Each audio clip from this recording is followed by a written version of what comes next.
All right. Good evening, everybody. About 10 minutes, 13 minutes early tonight. Cool. Hopefully that means good things will happen. Damn, right in here. What's up, Nomely fans? Let's grab this. I think I've got latest. Yep, I do. So, for those of you watching the VOD, thank you very much.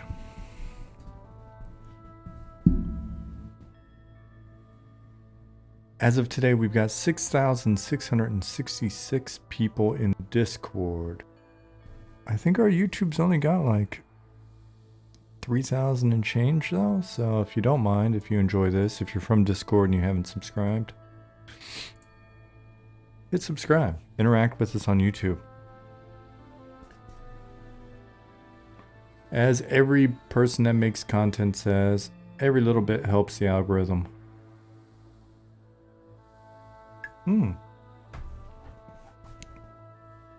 Crap, it's time for a new desktop.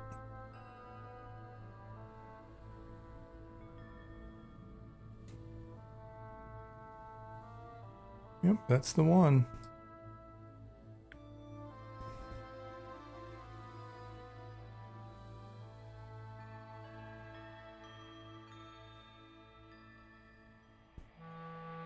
Nice. Hey, Quixana. You guys hear me normally? I've got the mic a little bit further from my snout today.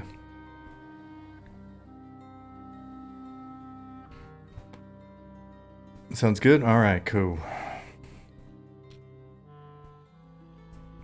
I am enjoying a Aussie lemonade Monster Energy drink in preparation for this evening.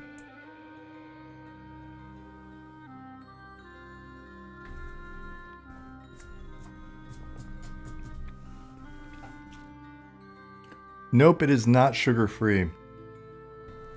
Now, let me check and make sure I'm not drinking this stuff that I thought I was avoiding. What's it got for a sweetener in here? It's made of water, it's made of sugar, 2% lemon juice from concentrate, glucose syrup, aromas, other stuff. Cool. It's made of real sugar. It's made of real sugar, as far as I can tell, which is good. I was gonna get the sugar-free, but I don't. I believe, and it's maybe a psychosomatic, but I believe that if I drink too much of the sugar-free, I get headaches. But no problem if I'm drinking sugar. But I've got an app. I track all of my macros. I know how much sugar I'm consuming each day. I know the carbs and the protein and all that stuff. And in theory, I'm actually usually pretty low. I've got to boost my my carb numbers most times, just because I eat so much. Like I just eat. It's so much like just meat and vegetables and cheese. So typically I have to boost my my carbs anyway, so God bless you, sugar drinks.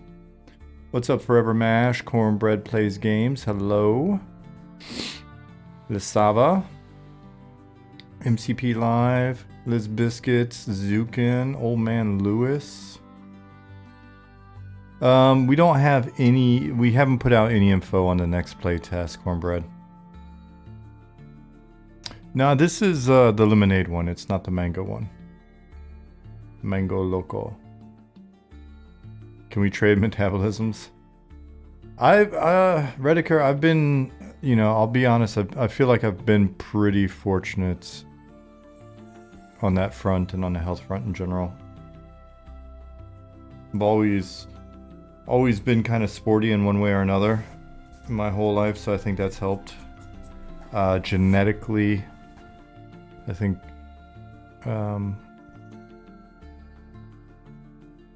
my dad's a war horse, so.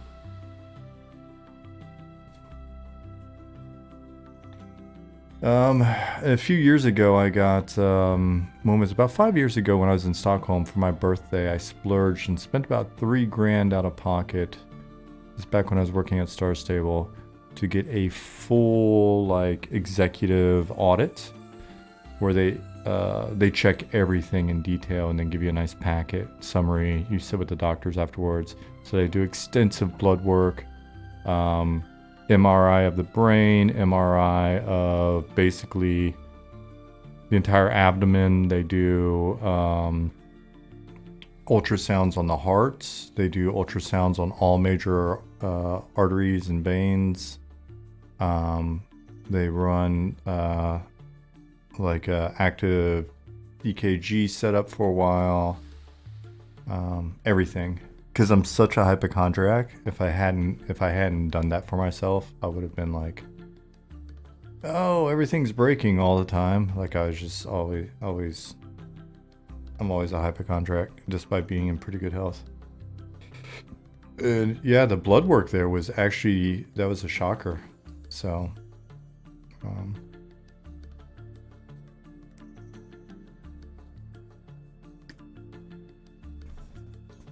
I think one of the reasons why I've been able to maintain the level, just sort of typically I either stay fit or I can get fit pretty quickly. And this will sound like, it's going to sound like a humble brag, but that's okay. That's okay. We do that here. In the blood work, the only thing that got flagged as a red flag in all of my blood work was my testosterone level. He asked me if I was taking anything. I was like, no, why? And he said, because at the time, I don't know what the free testosterone was, but the number that the sort of bigger number that fluctuates, despite being 40 something, it was at 1,000, just over 1,000. And so he thought maybe I was supplementing testosterone. I was like, nope, it's just gonna be 16 forever, dude.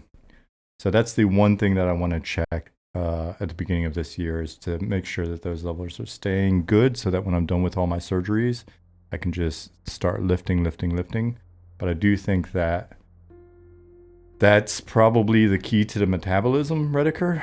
And that's one of those things that I tell dudes, like, definitely get your T levels checked, especially in the US. I think you've got a lot more in terms of resources over there.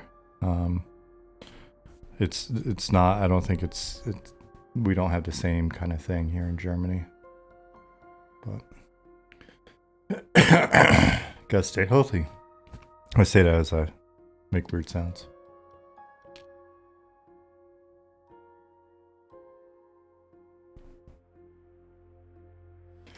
Who else rolled in here? Darius, Northern Sky, Boric. Talet, what's going on?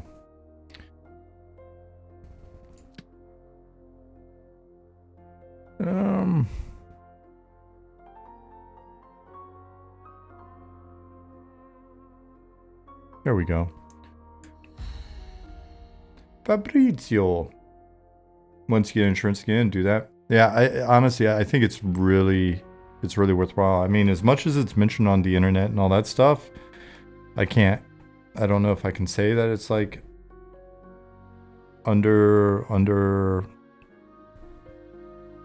underestimated,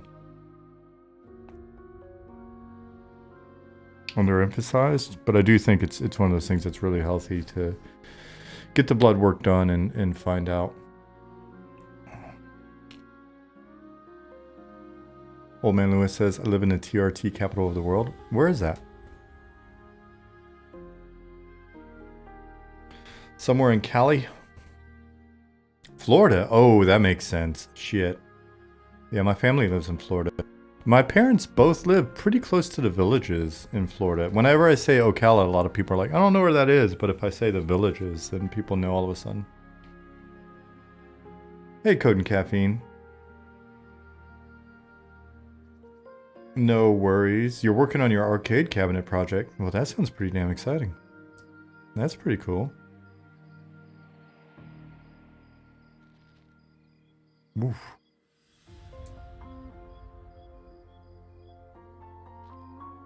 All right, so let me bring up the list of issues and see if there's any of these that I can actually go through and help close out. You like the Ocala National Forest? When my dad was stationed... Where was he? When my dad was stationed in Korea. My dad was in Korea for a year on the DMZ, and my mother and I lived in the Ocklawaha National Forest. Just right there where Ocala is. We lived in a little trailer out there. Good times, a lot of wildlife. Hey Nicodemus. Hey Zube. Alright, so let me find this.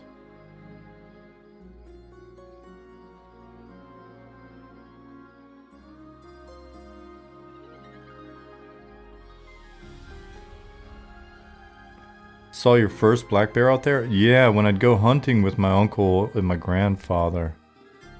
We're always worried about black bears, boar. I mean, there are some critters out there. People don't realize. I was telling Jasmine that there are bear out there, and she said no, and then we looked it up. Same thing with jaguars and stuff like that, right? Dated a girl from Ocala while I was stationed in Jacksonville, Cornbread said. Was she a horse girl? Did she like horses? I never saw a panther in Florida, but I saw a puma in Texas. What the hell is that? Some kind of puma or something? Yep. It was. It was Will Ferrell. You remember that? You remember that bit with Will Ferrell as W from the early days of the internet? What was that? Some kind of puma or something?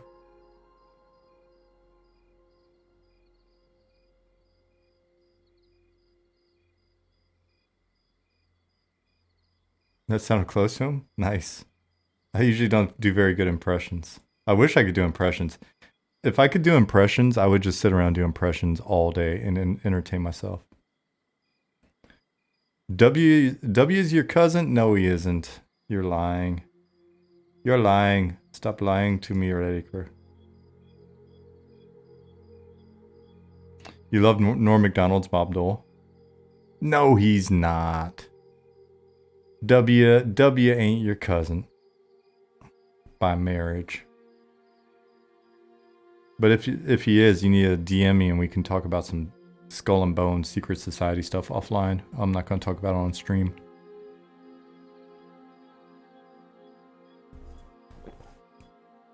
I want all the dirt. You're gonna have to tell me all the dirt.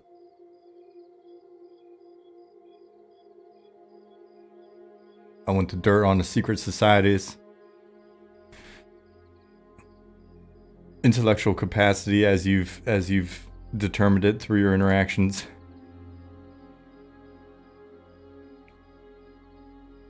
Fool me once. Shame on you. Fool me twice. I won't be fooled again. Oh my god. Oh man, the Aussie lemonade's kicking in. Dude, Defiant Possum, Norm Macdonald's anything was good.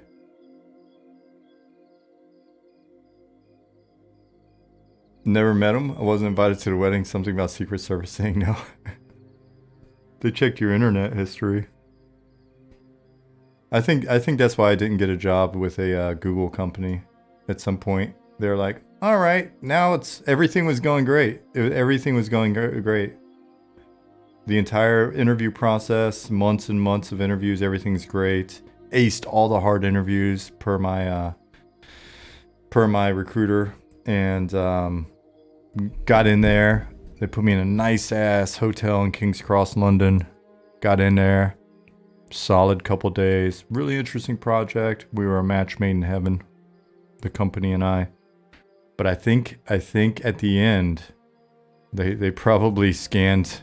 They're like, and you know, we happen to be Google, so let's just see what this guy's what the algorithm says about his opinions. And they were like, oh, geez, what? How did he get this far? You guys didn't scan this shit beforehand? He believes in what? What? No. How does he know about that? How does he know about that? It's like...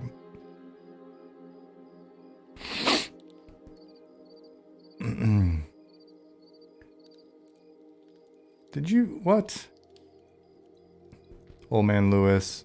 Steady. I think they approve of that sort of stuff. Turbo Gnome? Pessimistic Squid. I am in turbo mode so that I can do these. I'm gonna, you know how every time I'm like, you know what I'm gonna do on stream today? I am going to close out some of these issues that we have.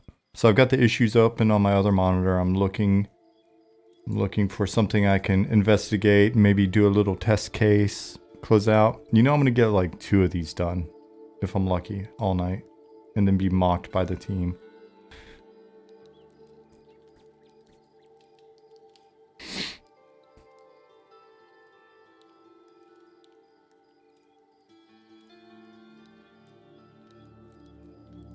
Don't I have go-to? I do have go-to.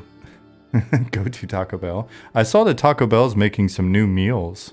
They're making some like really affordable meals. Their new mission is to be able to like actually be cheap Taco Bell again.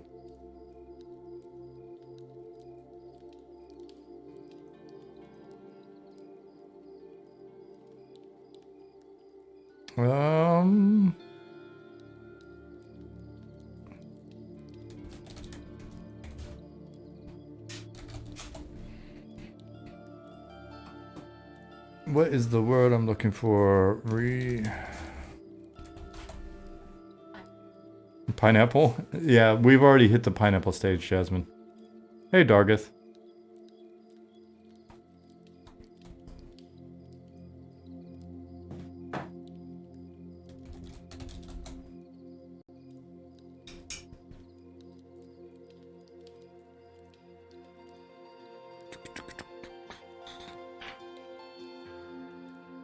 Yeah, I think they're trying to get back to the business of, remember back when you could get like a bean burrito for 50 cents?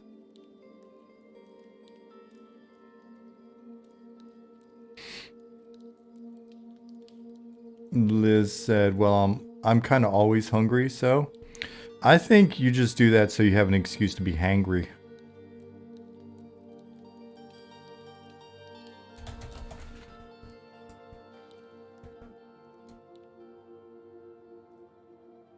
Hey, Sarenth.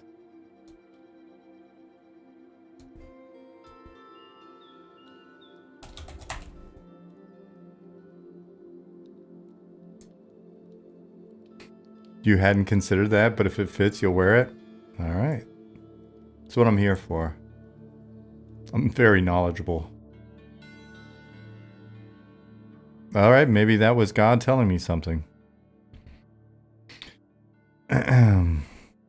Server just go down. Let me check Slack. See what's going on here.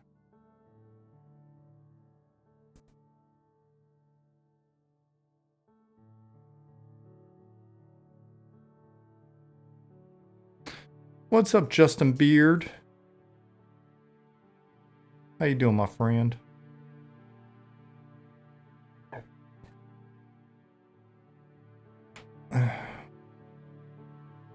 Well,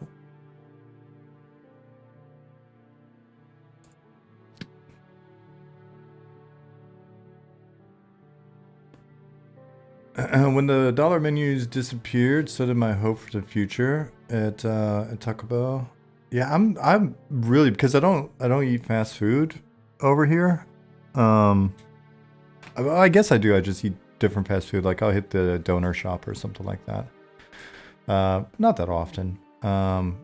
What's up, Dark Inside? I acknowledge you. When I heard how much fast food costs in the US, I was blown away. Sean says he's knowledgeable. Goblin is a goblin henchman into the server and goes down. Yeah, we got to keep an eye on him.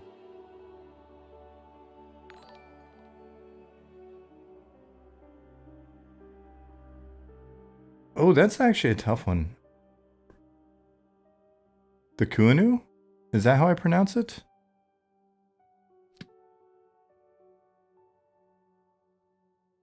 Anyways, thank you for the follow.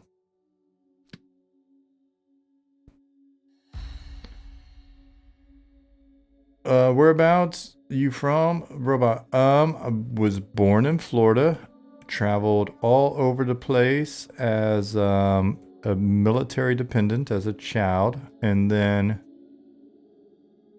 bounced around some more in the U.S. as an adult, and landed in Germany a while back, 2015, and then Sweden, and now I'm back to Germany.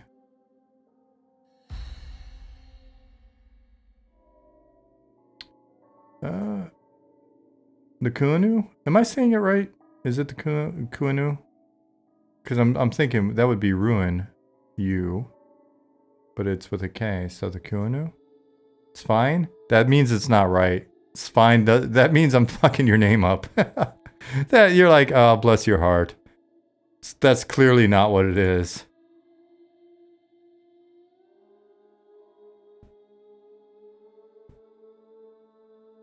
It's fine, I tell you. All caps. Oh shit. All right. If you say so. It sounded. You sound like Jasmine when she needs a Snickers bar or something. It's fine. It's fine. Alright. You just said it in your Bill O'Reilly voice, though, so I'm thinking it's not fine.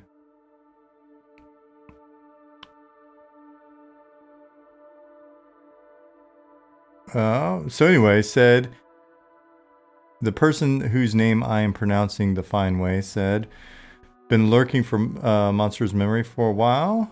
Really looking out for any MMOs that aren't quick-paced. That's us. That is our selling point. That is the #1 bullet on the box.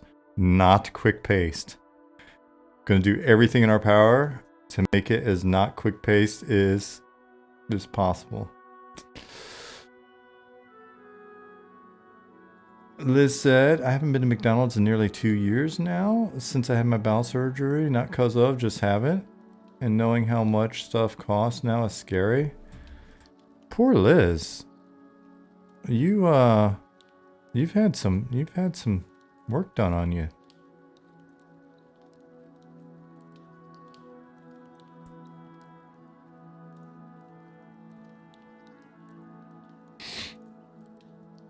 Between that and the bike wrecks and everything else. Cern said, it is expensive, man. I went to get to go last night for the wife and me and kiddo. It came close to $40 for man, guys. But is it just fast food? Like, so when we visited my parents the last time, that was only like a year ago. Food in the grocery store didn't seem that horrible. I didn't think. I was looking at prices and stuff. Cornbread says visited Germany last Christmas. Absolutely beautiful up in the mountains. Yeah, if you go to the part of Germany with mountains, it's pretty gorgeous. Unfortunately, we live in the northern part of Germany where it's flat.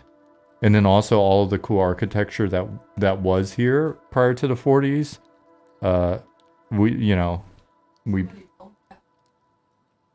Yeah, somebody did bomb it, Jasmine. Somebody did bomb it. And I watch how you talk to me about that topic because we've got more bombs.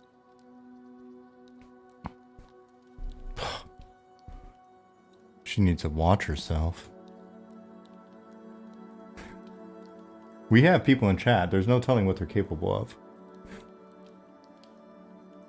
Regulators. USA. We're chanting USA in chat now. See what you've done? Pat has said, my grandfather literally did bomb the city you two live in. Bremen? Oh, really?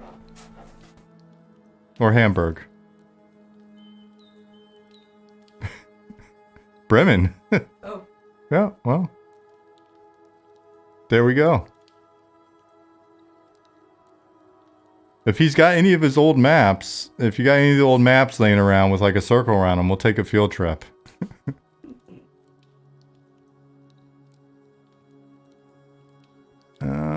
Let's see. So let me scroll back up. McSpicy burger is 1,833 calories. How does chicken gain so many? That is a lot of damn calories. So on that topic, Jasmine had a vegan friend visit last weekend for one day, and you know, because we're looking at the various, mostly vegetarian, whatever. And so like we're looking at the various macros and stuff in food because we're putting it in our apps and we're tracking our macros and blah blah blah. And she's, you know, I had to go buy her some special vegan, not real meat slices and shit for the breakfast brooch and, you know, like little bread with meat and stuff. And I look at the macros on the back of my lean ham package, and it's like one slice or something is some ridiculous amount, like 20 grams of protein or something, or 2 slices or whatever. And like no fat, no carbs. And she was like, oh my God, that's really good. You know, basically that's really amazing. Like, what's in it? It's like, yeah, because we were talking about like her stuff is made of oil and this and that and processed and like, I don't know, what was it, bamboo fibers or some shit. And she's like, but so what's in that? I was like, ham. Ham's in it. It's just a piece of ham. And she was blown away. Her mind was blown. The meat is made of meat? And that's protein. Yes. So sorry if you're a vegan or vegetarian or whatever. I'm only mildly picking on you. Let's see. How's the biome jam going? Quixana says, good so far. Good. I want to check in with the team this weekend and just kind of get a feel for how people think it's going and kind of level of focus and you know, level of investment, and see, you know, got some cool stuff going on, but I also want to, and Pattis is in here, so I'm not like passively aggressively saying it or subtly saying it to you or whatever, but like I do want to make sure that people are not over investing in, like, you know, making basically, Pattis, the way that you're hitting the biome is the way to do it. And I want to just make sure that other folks that are doing it, Simon, I know you're out there. Are you working on an environment, Simon? Actually, I forget. Anyway, but just I want to make sure that we're all kind of thinking of it in those terms. Like, hey, throw a texture on there, make a couple of prompts, play around with the lighting, play around with the fog. Does it look good enough? All right, make a variation on that. Does our forest become a marsh? You know, that kind of thing. Liz said my food bill 2 years ago was around 50, 60 a week. Now it's 100, 120. Heating 2 years ago, I was mad if it was over £2 for gas electricity for today. It's 7 p.m. currently, and the meter is saying 605. Dude, you're looking at your meter per day? What? That's crazy. Yeah. Electricity prices, all the prices definitely going up. Living in Germany, and definitely we're keeping an eye on it. Saren said groceries gone up some where I'm at in Texas. Go-to places have ballooned big time. Higher cost, smaller portions. Yeah. MCP Live, I love it. We have the best bombs. I tell ya.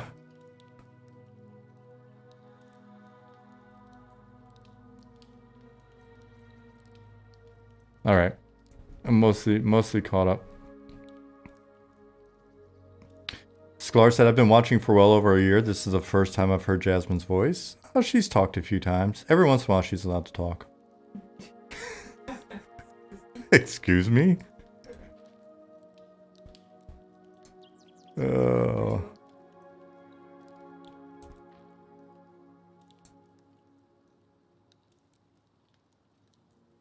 Listen, Jasmine, do not make any sudden moves towards my border here.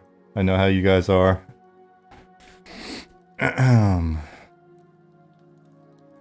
Mad Mac McFarlane said, yo, been recovering from surgery. Glad I could finally catch the stream again. Oh man, I hope you are recovering well. Hopefully it wasn't nothing. Hopefully it was nothing gnarly. If you can tell us what it was, feel free to share. I've got some surgeries coming up, so we can talk about surgeries together. We can be surgery bros.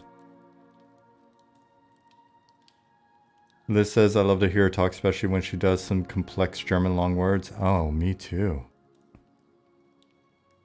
That's why she... Should I get the book out of the kitchen? Should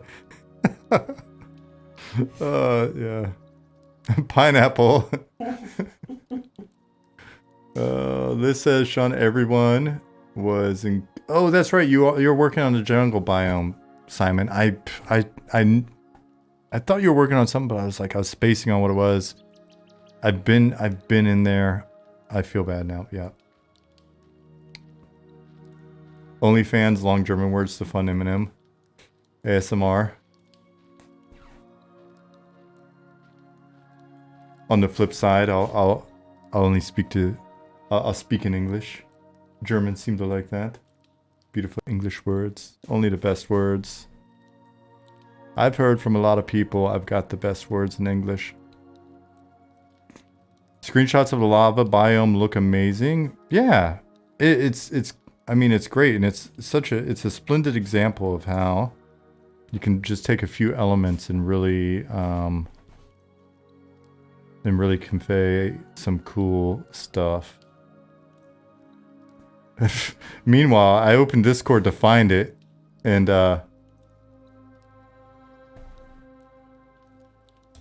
how big is this image? Jeez. open Discord to find the image for you guys, and there we go. Yep, that's exactly. Let me find this really quick for you. Pattis's image. That is not the image I was thinking of. Yeah, that's Pattis, babe. Pattis is Jason Alexander in real life. He wants us to keep it on the DL though. So don't tell anybody. So Pattis has been working on some scary lava zone.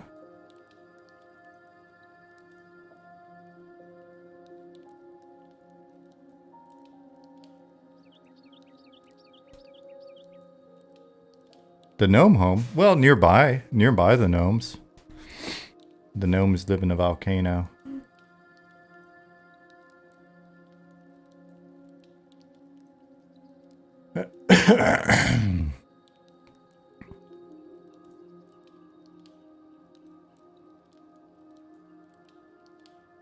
Do you plan on having prairies? I've always loved them, and the Badlands of the U.S. Yep, we plan on having prairies, savannas. Can you show us where the entrance to the crypts in town? Our roommate was telling us mobs there were red at 12. We didn't believe him. Yeah, I can run over there real quick.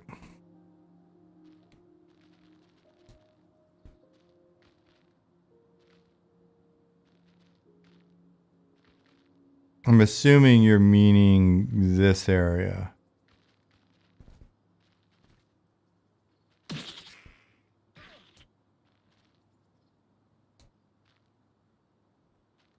It's not secret, so I don't mind showing you.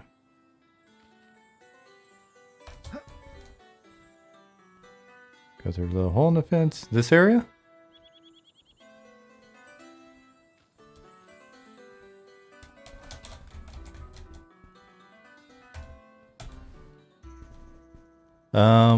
There may be a different population at night. I'm not 100% sure. Need to look at it. But I mean, that mob's level 9 during the daytime, so it could be that's a higher level at night.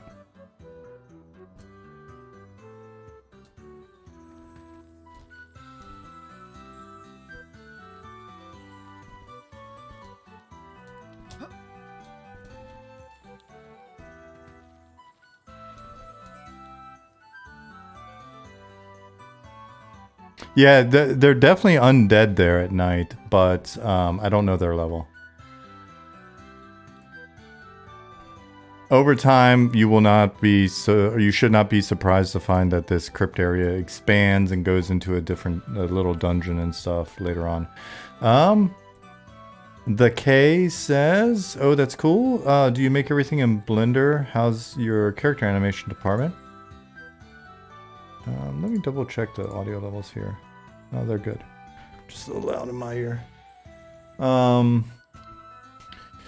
So we've been playing around. When we first started, I was making some of the arts, the environment art in Blender. Since then, we've been using Pro Builder and Maya.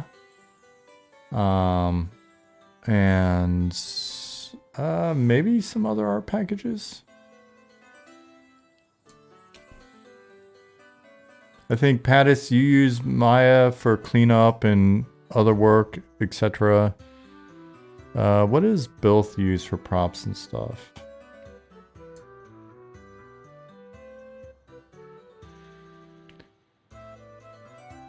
Hey, Fat Matt. What's going on? Boric asked, in this biome push, I always assumed it was like push one new biome. Looks like mini biomes being pushed, lava, jungle, forest, something with spiders. Yeah, so the idea for the biome jam was, how do we take just a short period of time, though originally thought a week to 2 weeks. We're going to do 3 weeks, basically now through the end of the month. So let's take a specific period of time. Let's constrain ourselves to only, 3 to 5 textures, 3 to 5 new prompts or retexturing of prompts, right? Like let's not go super deep on one biome, but let's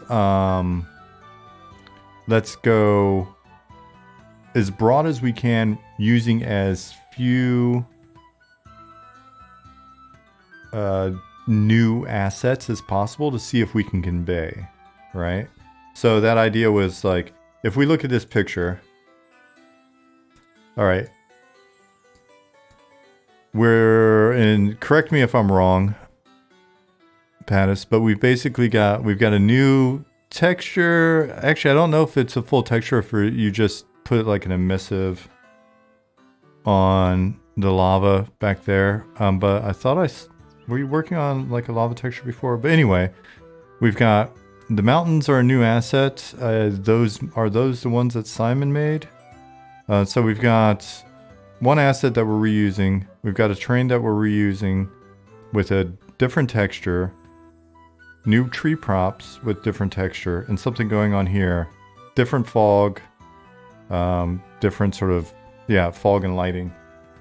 And this already feels, all right, does this get us in the ballpark? Is it 60% to where we want to be with a biome like this? Is it 80%? Is it 40%? Like, when we look at the biomes at the end of the jam, how well do we think they convey this feel? And then how many of these can we knock out? And really the jam should be about what's the minimal amount of work that we can do in a biome type to convey something new and cool.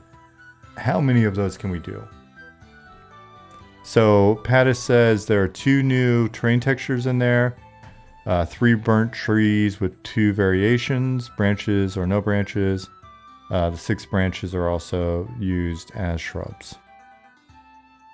So not a lot of assets. And the reason for this is just trying to get a feel for kind of what the logistics are looking like with regards to variety.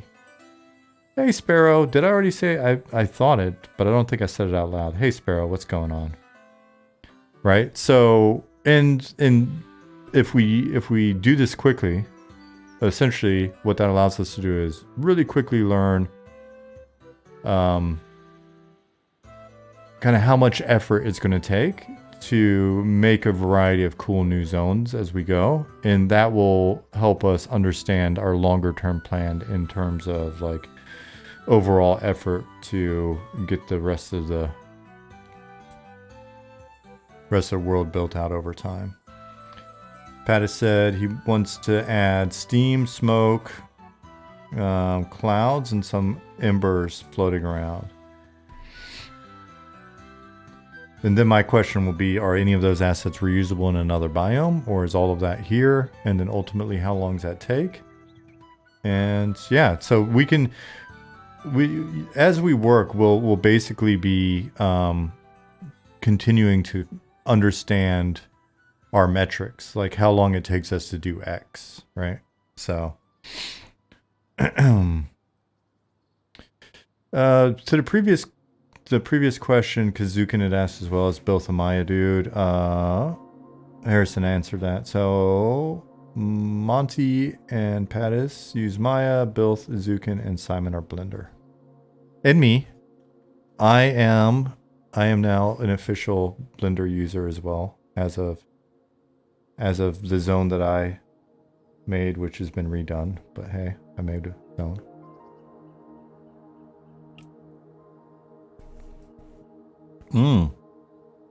Ash could be used as snow with some minor tweaks. Embers could be added to campfires, braziers, and such. Nice. It is not the mango monster. It is the Aussie lemonade, which is pretty good. How many starting zones do we plan on? At launch or forever?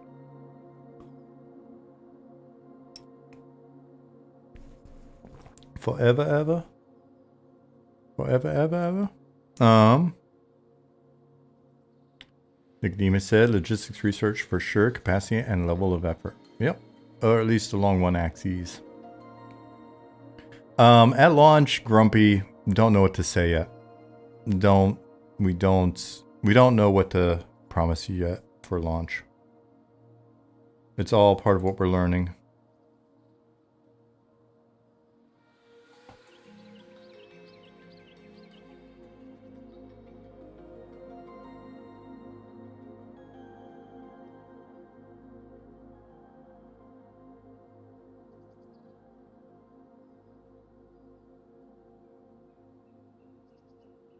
Grumpy, appreciate the inquiry, but at the moment I think we're good. But always keep an eye out. You never know when we're going to post a roll or whatever.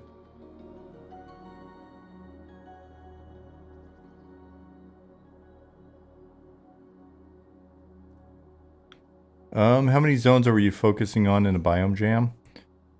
We listed out, I don't know, at least like 10 different biomes, but then there's some like subtle variations, right? Like, because we could even take a forest zone and go, all right, this forest zone is using this lighting, and then we do another forest zone, maybe shrink the trees a little bit if we're doing the big ass trees that you've seen and stuff like, you know, this thing behind me here. But shrink down the trees, change the lighting a bit, make it a bit brighter, airier, warmer, whatever, right? And so all of that's going to be what's an ash tree in MCP? Come on, it is a tree which grows asses. Don't be silly. All right, we are 43 minutes into this, and I have yet to work on a single bug. I told you that was going to happen. Ass trees, big ass trees, sass trees, sassy ass. Must be a Germany thing. It is. So stop talking then, Sean, and work.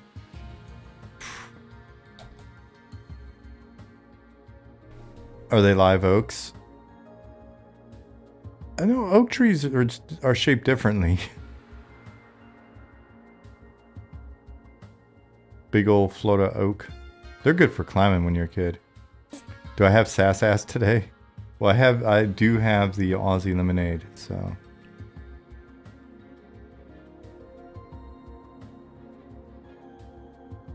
Well, on track for the obligatory one bug fix per stream.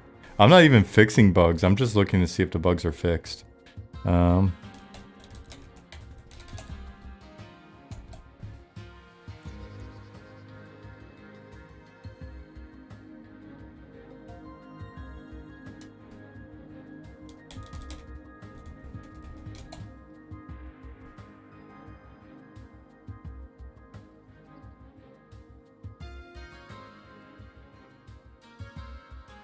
Will there be another human city besides Night Harbor? If so, what kind of aesthetic do you think it'll have?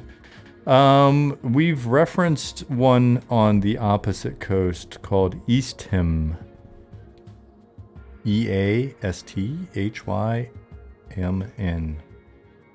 Easthym. And it is, it's a bit drearier. A bit, there's a lot of ne'er-do-wells there.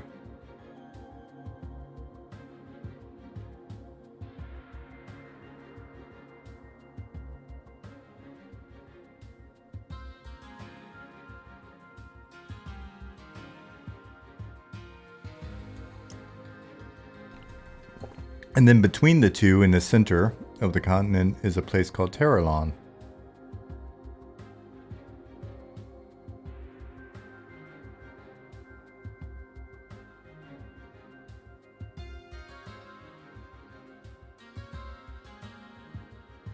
Boric says, I've always assumed robot streams are when the others grind 2 to 3 hours without any OS peons being dumb in Discord. I'm like the Pied Piper over here.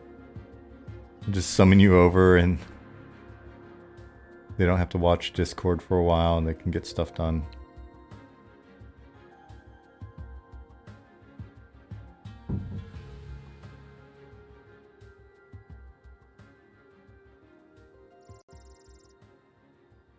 All right, so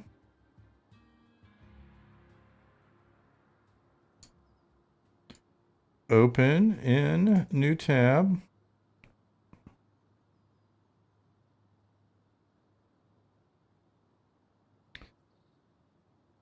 Add a keybind to take a screenshot. All right, let's see.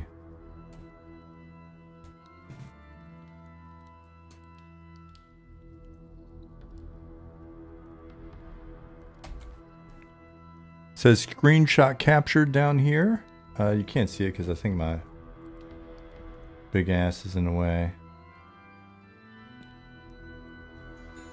Big ass. What movie was that? That was the one with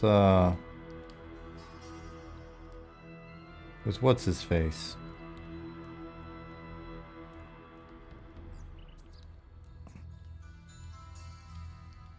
No, it's the You Can't Handle the Truth movie, wasn't it?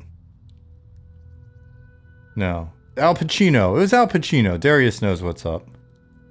Where he played the blind guy. Who had a preference for a certain kind of booty, apparently. Scent of a Woman. That is the movie. Hooah!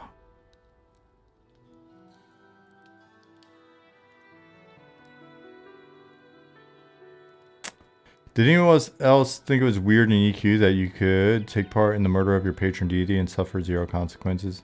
A little weird. A little weird. What's up, Chinny D? Alright, so let's check our folder for the screenshot. Excuse me, you don't need to look at my folders. Where does it say it's gonna go?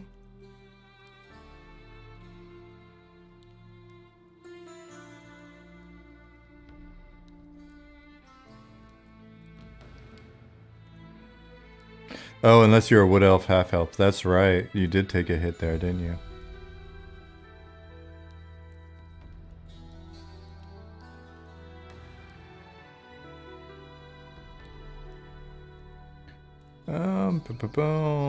Default project directory screenshots. So let's go find that.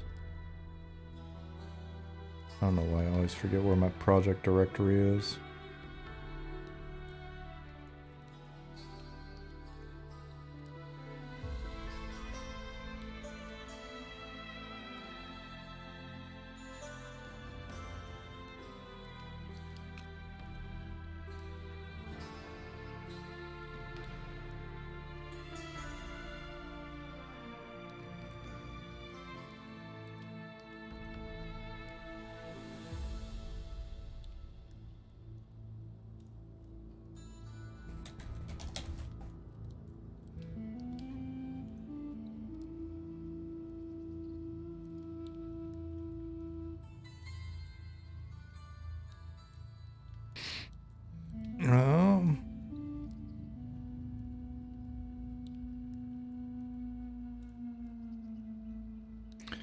The Sava?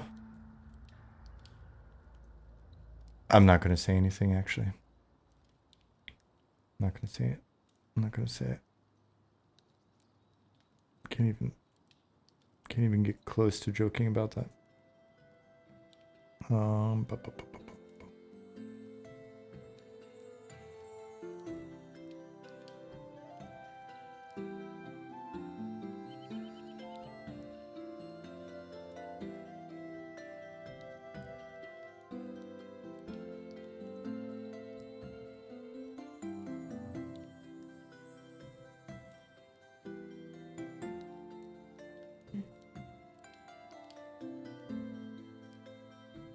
Pat has said, I was super good at getting sick on Planar Growth days. Or standing around looking like I was doing something, but I was just casting on myself and swapping between.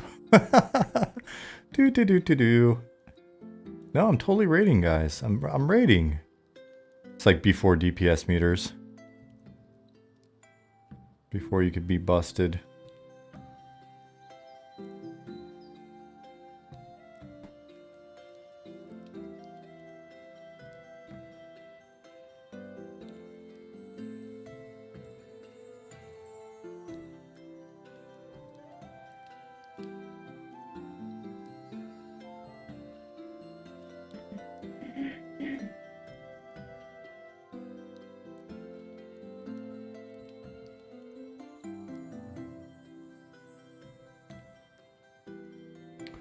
Why in the world did I put that there? That's not intuitive.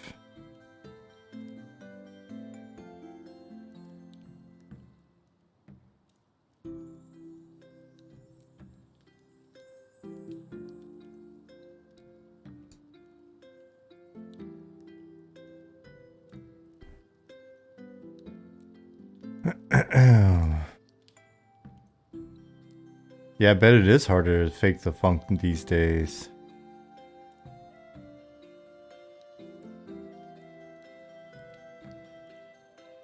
Is Eminem a side project you're all working on, like no pay? That is exactly what it is.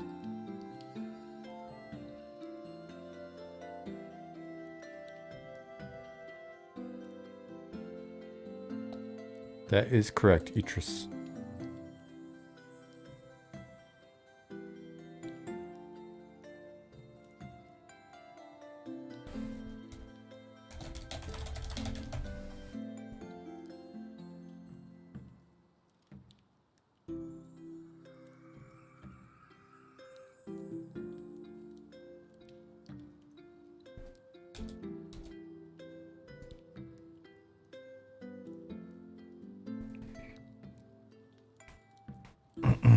All right, I regressed a bug, so I don't want to hear it. Don't want to hear it. Can we break my record and get 2 more of these done? This only took 1 hour, but that also includes 30 minutes of, like, you know, 30 minutes of crowd work, intros, saying hi to everybody. Eacher says, wow, makes me want to win Mega Millions and donate a ton. You know what? People are like, what can we do to support the project? You know what you can do to support the project? Win the Mega Millions. And then shoot us a DM.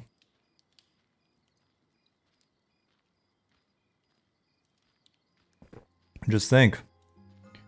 While we're not taking any money from you, you can be spending that money on the lottery. I am not a financial advisor. I cannot get, what is it? What's the I cannot provide financial advice or medical advice, but so far today I've told you to go get jacked up on testosterone and play the lottery. So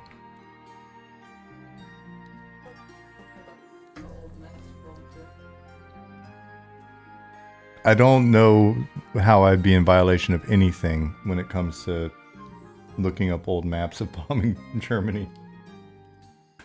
All of a sudden, the German government comes through the door. That is anti-democratic. Logs into online casino. Time to invest. Get it.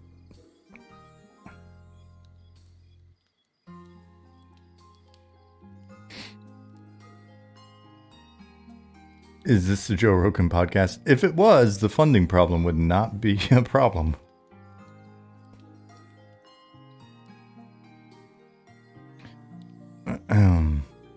I do have a bow right behind me. I'm not even bullshitting.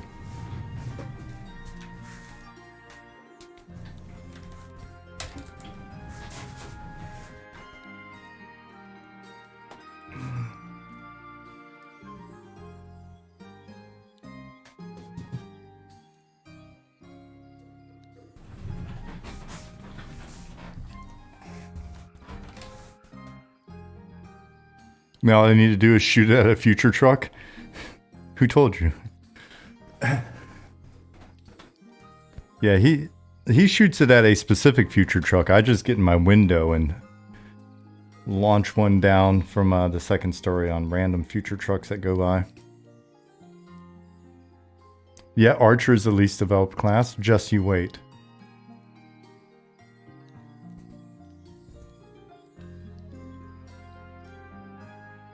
MCP, does he still do on it? It's been so long.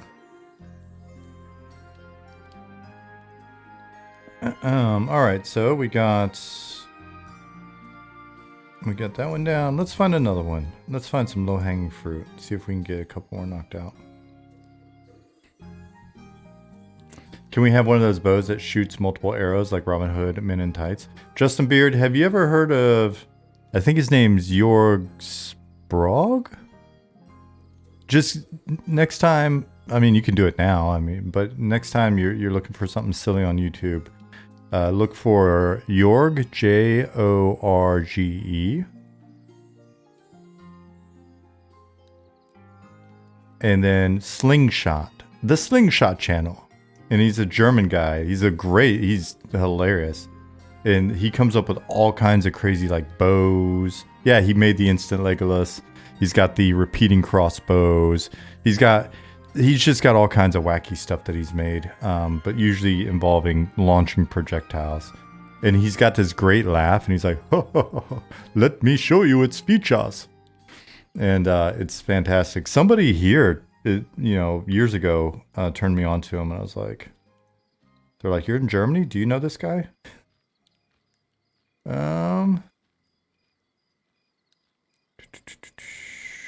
Let's find another one. Water level in shaded dunes does not match water surface. Let's check that out.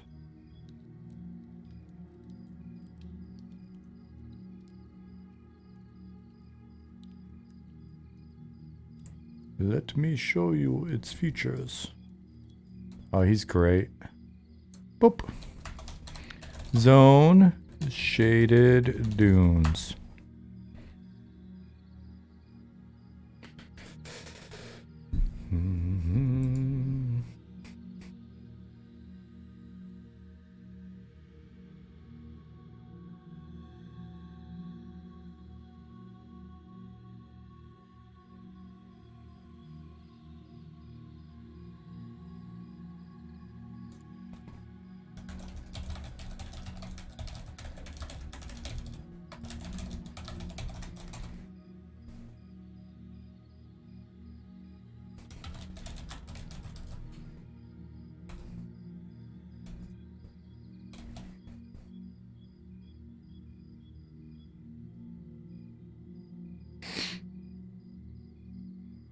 I actually have one of his slingshots as well. It's sitting back here as well.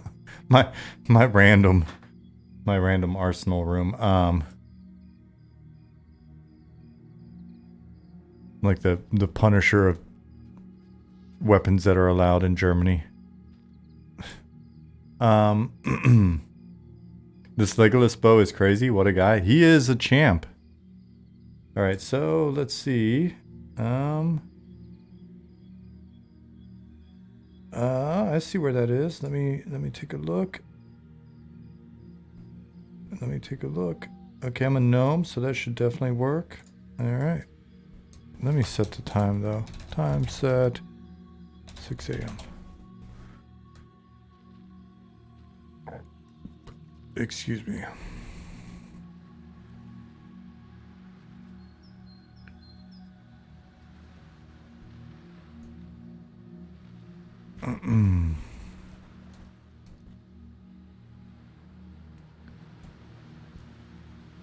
All right, it looks like it's fixed, guys. Good job.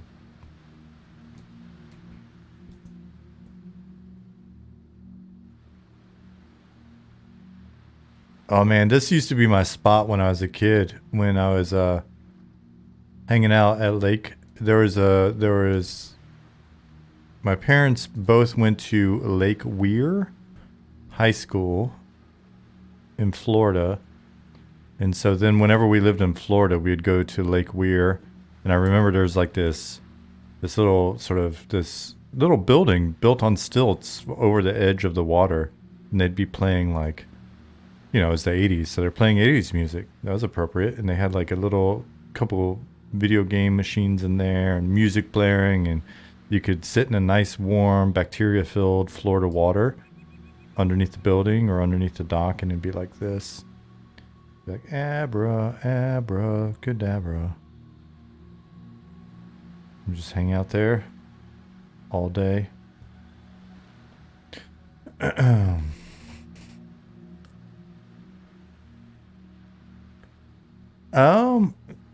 Liz said, "Hey Sean, today fix all my terrain holes, the low-flying buildings that weren't on the ground." A lot of that got fixed in the cleanup that Monty was doing. I'm not going to say 100% all of them. I don't want to lie to you. Hell yeah, Steve Miller.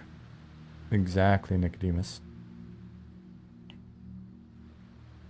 Opeth says, "Is the abscond spell for a wizard still teleporting you through the world for a free evac?" I am unsure. I think no, but I'm unsure. Justin Beard says, "I was in Florida once about 8 years ago. It was way too hot for me. I was also homeless, so that didn't work out. But if you're going to be homeless, too hot might be better than too cold. But no, I don't know that I'd want to be homeless in Florida, or anywhere for that matter. That's no fun." All right, so it looks like this is fixed as well.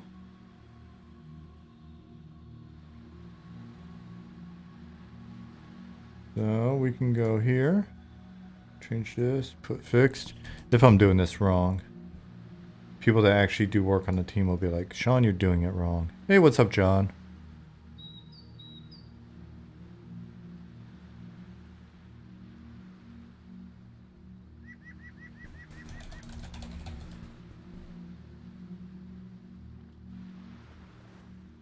So that's 2. We're building up momentum.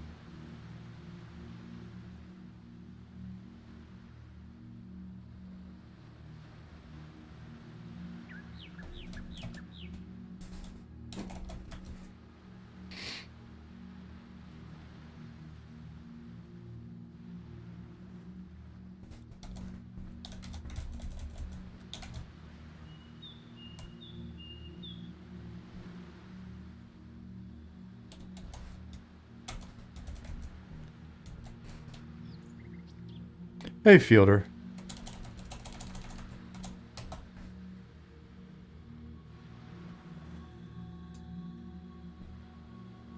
There's so many good views in M&M. It's important. It's important to have good views. We actually, we spend a fair amount of time when we're making zones and stuff talking about views. Pattis and Simon can attest to that fact. And the hope is that there's tons of, like, so we're just in this one biome in this one region, but there's tons of interesting views and there's beautiful stuff to look at. And as things change, and especially as we do more with weather and all that type of stuff, you'll see it. But then now imagine when there's even more biomes. You're just going to want to travel all over the world just to hang out in different places.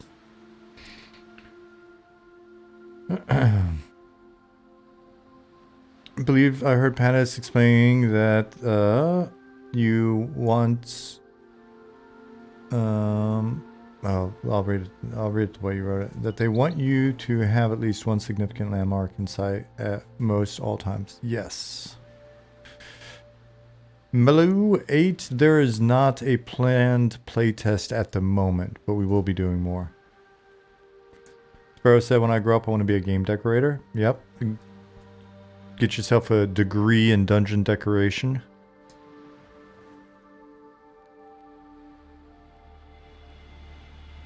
Pretty much what I do some nights on No Man's Sky, just go look at stuff. I can imagine. I'm so excited for their new game.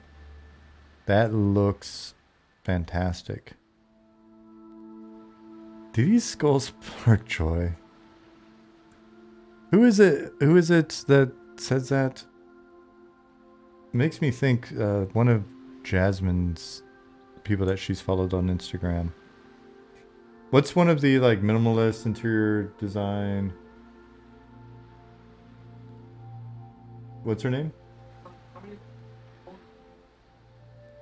Calamari? Marie Calamari. Marie Kondo, thank you. I gotta find another bug.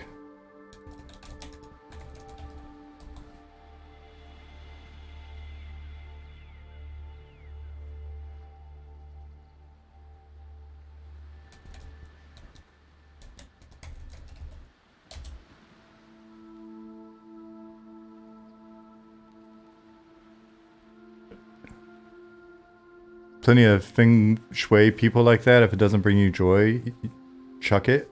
I see this whole time I did not realize I was being feng shui. Be like, this person does not bring me joy. Goodbye. Been a minimalist on that front.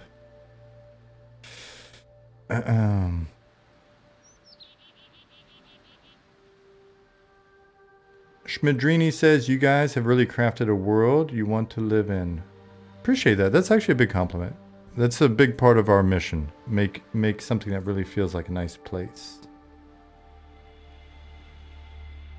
Nicodemus says, the D&D 3.0 DMG Dungeon Master's Guide by Monty Cook had a great piece of writing on designing dungeons with a whole lot of tables for giving ideas. Oh, interesting. I've got to remind me. I've got a couple PDFs of some other tables that I've bought per Hamad's recommendation that we can run through at some point, Nicodemus. McAaron said, I've yet to get to that green castle outside the West Gate, but someday, yep, one of these days you'll be in there. What's up, Isan? How you doing, brother? What's that, Jasmine? I don't know if that was one of the people running all night to try to find it.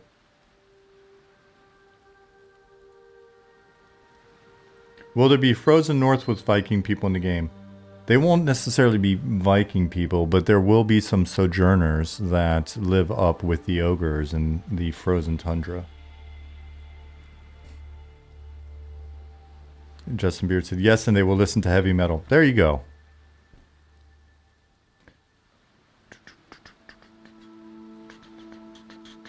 Alright, finding the next bug. They will be singing, Justin Beard, they'll be singing, raise your horns, or raise them up to the sky.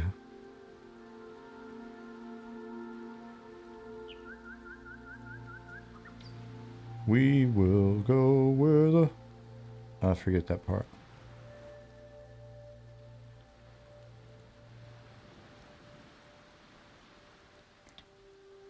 Minor environmental issues around Night Harbor. Let's see what this one is.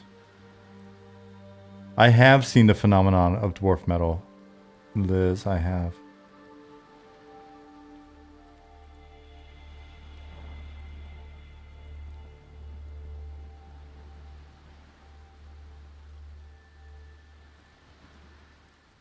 Okay, this one says not fixed yet as of, okay.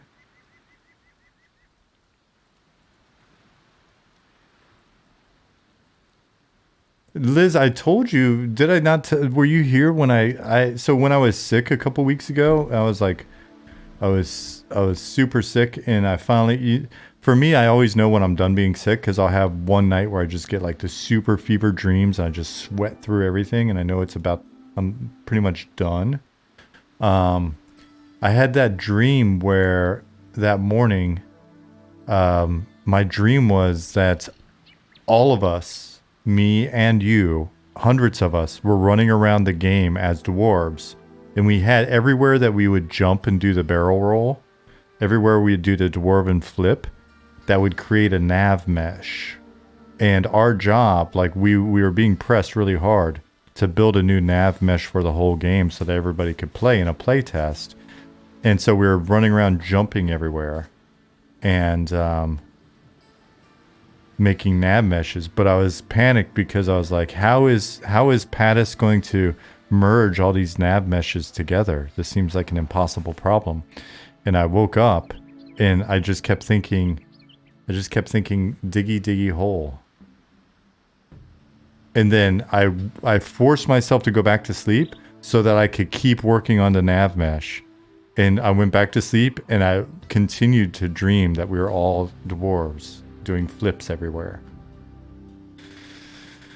Hi-Fi W says, you're listening to 105.5 FM Dwarf Radio, where we only play metal, rock, and stone music. This ain't your Elf Maidens channel. I wish I could do a radio voice.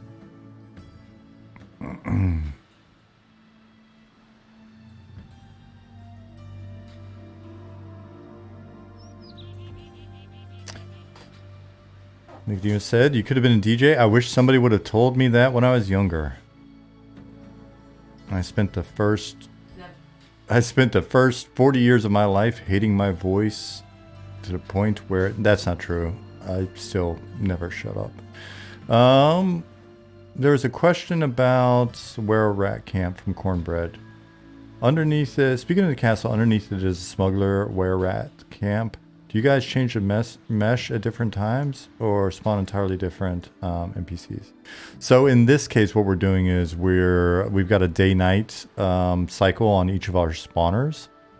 And we're just spawning different NPCs. But the NPCs, the only thing that's really different about them is the aesthetic on that. But everything else is, yeah.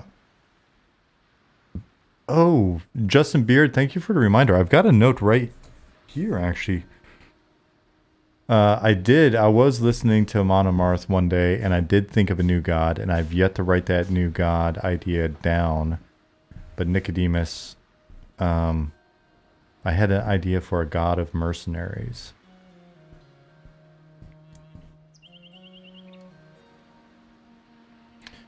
Do the Were-Rat heads drop now for the SK quest? I had some issues with it in the playtest. They've dropped since when we first put the quest in, so I'd be curious what the issues were. Infarish, hello.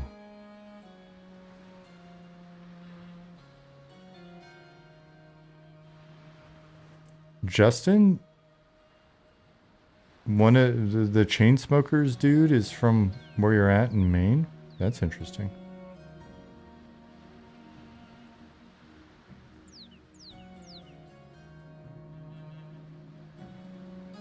Killed a ton, did get one, you were using a sword? Interesting. Huh. I wonder why that would be. But I've tested, Ollie and I tested that one together because it was when I was first doing conditional drops. I can't imagine it would just be really, really horrible RNG. Default stack slider should be the size of the stack for merchant selling. Let's take a look at this one. Yeah, maybe it's too low of a drop rate. Maybe something broke.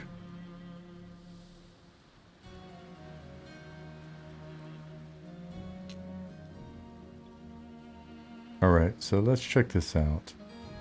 Let's, well, there's a merchant here. I don't have to go too far. Fishing supplies. Hello, my friend. Alright, default stack slider should be the size of the stack for merchants selling. I'm not sure what you mean here by that, Nick. Everybody send out positive energy to Nick. Nick's been sick. He's sick today.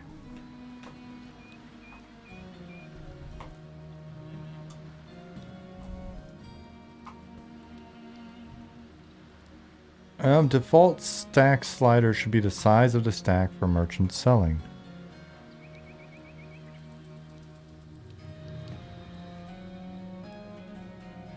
John, the bug is default stack slider. Don't laugh at my English, Jasmine. If my English is bad, it's your fault.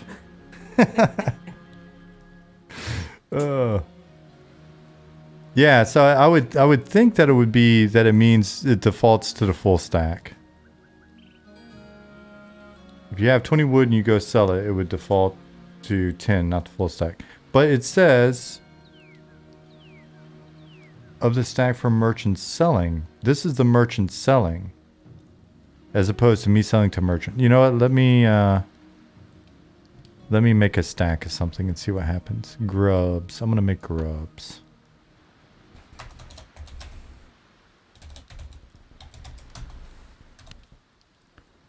All right.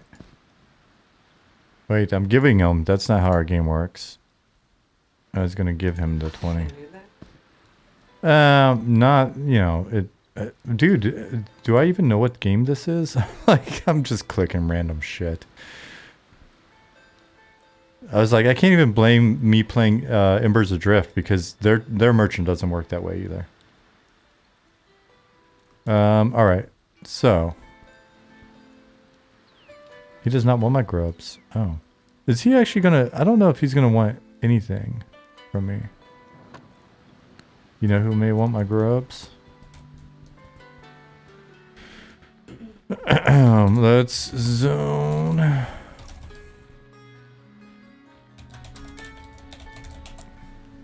Why does he not want my grubs?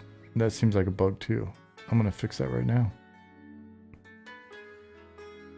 You sell me the grubs, you're gonna buy those grubs back, son of a bitch.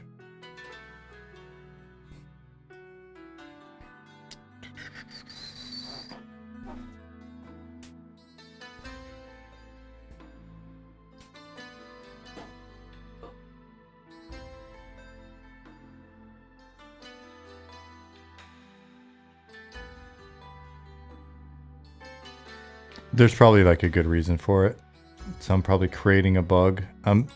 I've fixed 2 bugs, created 1 bug. That's game development in a nutshell.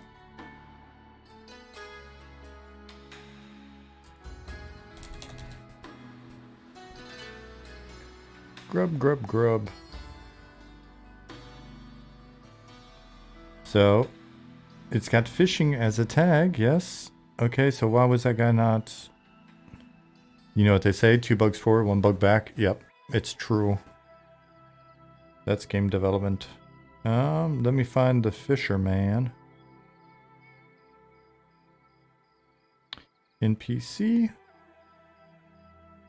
Show all. Show me what you got.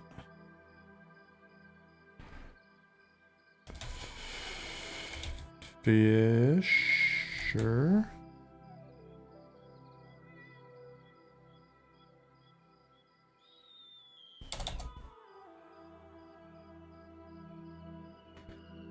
Well, Nicodemus, I'm not actually fixing any bugs. I'm merely checking the fixes to validate that they are fixed. Supplies.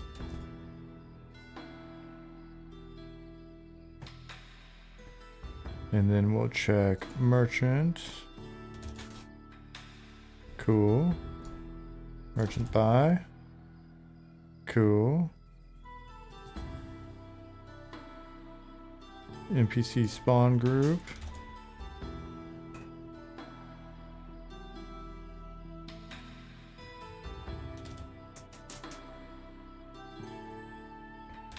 Let's check zone spawns.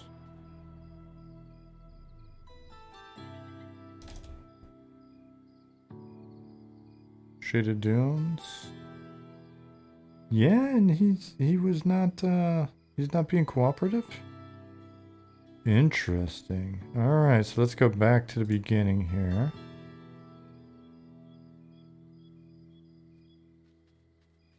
Tags. Oh, that, is that what it is? What's their price?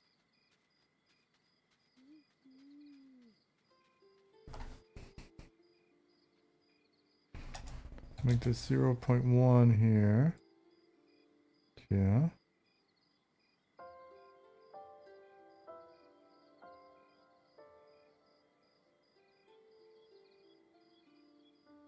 Why is there a 0 in data? That's kind of odd.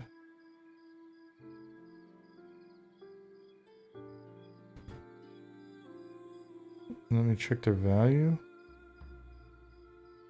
Cost has a 1. Huh. Let me try something here. Is anybody in the zone with me? No. Do this.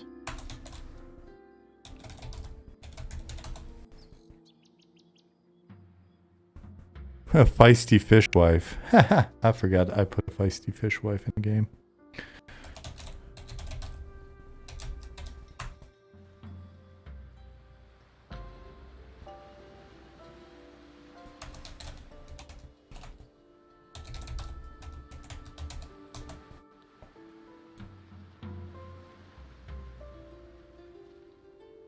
Oh, that's what her name was. I was trying to remember because I was like, I'm fairly certain I've used the word winch in the game.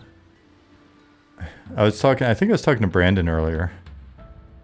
I was like, no, there's not a serving winch in the game, but there's definitely a winch in the game. There's a sassy smuggler and a rowdy winch. I love it. I love it. If you're new here, that's the kind of game we're making.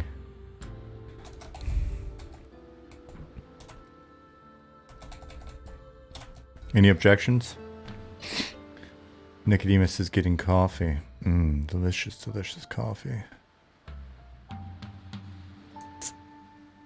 Hi-Fi-W says no objections. All right, we're solid. We're good. He doesn't want to buy my grub. I wonder why that is. Is it because it's too cheap? Don't forget Ass Jail.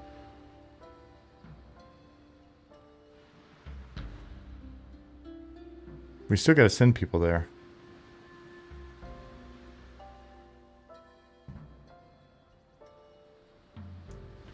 So this is a completely separate bug, I guess. Meanwhile, what the world? I did not parkour in time.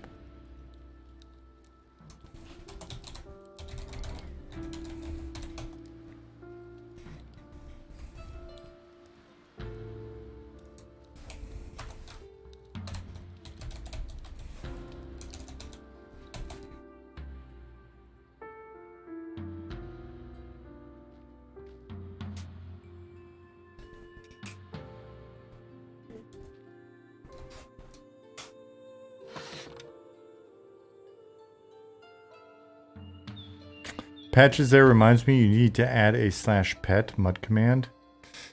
That's true. Well, we need a /pet emotes. I think it was Final Fantasy 14 that does a really nice one where you'll actually, depending on the size of the thing that you've got targeted, you'll pet it properly in relation to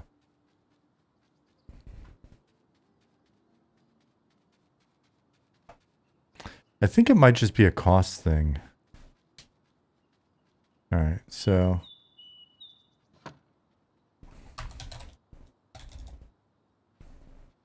abandoned biome sprint, begin pet sprint. No, we'll just do pet sprint next. See? That way we've got more stuff to do. We were afraid we were going to run out of sprints. You solved the problem for us. This is how my brain works. So we're talking about /pet.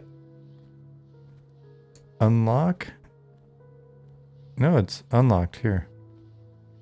Look on my screen. Look what I was typing while I was talking to you. Command /pet.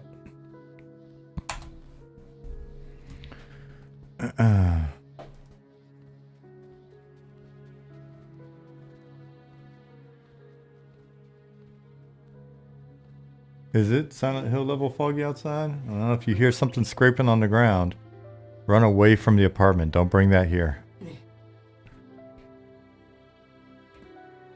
Elron says, Goblin's ability to toss together textures and weapons is enthralling.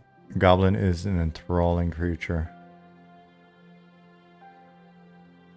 Never thought I'd enjoy watching games be made, but y'all do it well. Well, thank you very much.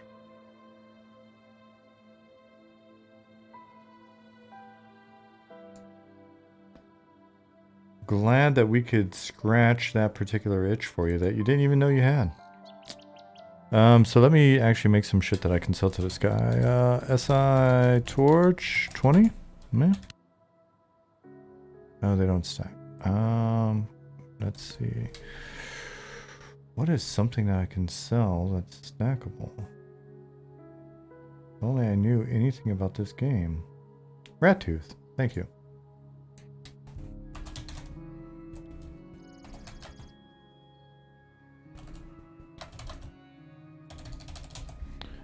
Rat tooth. It is exactly how you would expect it to be. SI rat underscore tooth 20. We got them. Great. Rat tooth. Sell? Well, it does do that. So it is, that part is correct if that's what's intended.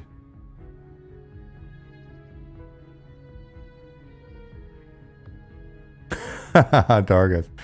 Wait a second. Dargeth, weren't you the one that was in Discord earlier saying that you were going to earn my ire?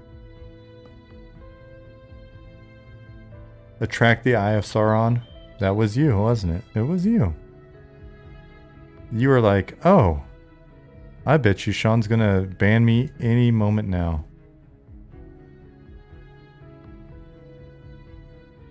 You came in here to poke the bear.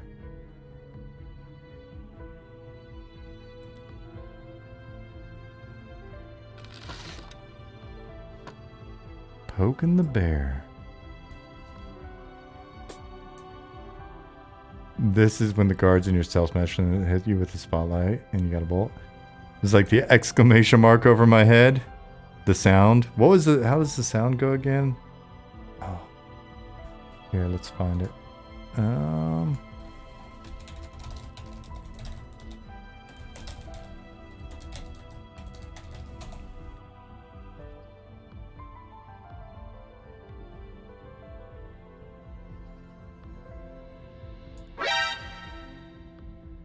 That's the sound.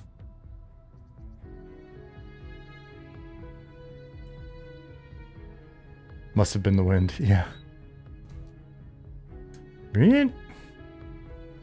Dude, the first, how mind-blowing was the first Metal Gear? Did anybody, some of you guys are old enough. Anybody play it on the NES when it first came out? Like, just how mind-blowing was that? My cousin Eddie, I was in Ohio visiting my cousin. He's like, "You like Nintendo?" It's like, "Yeah, dude, of course I do." And he had like cases of Mountain Dew. We sat there and drank Mountain Dew and played Metal Gear beginning to end that night.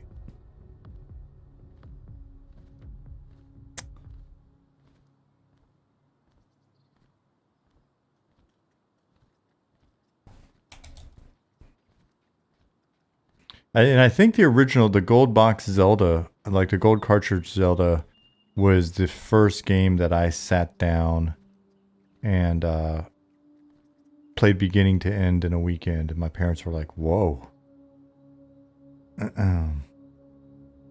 Devastat said I was so bad at Metal Gear, but loved it so much. The very first one?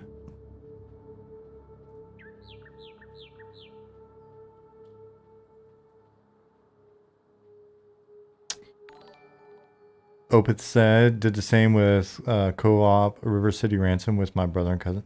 Man.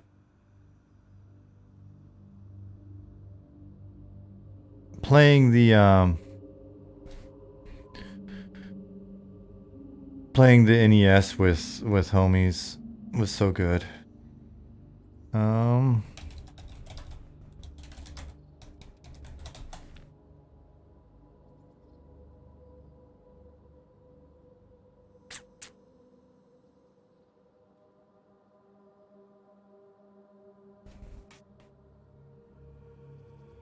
Devastat, this one. The Thief games were awesome as well, but man, it didn't have an impact like then the Metal Gear, the mech, right? Oh, and this is totally what's his face. This is totally. I guess when you zoom in, it doesn't look. It looks more like sort of generic 60s, 70s action dude. But I thought that looked just like Reese off of Terminator.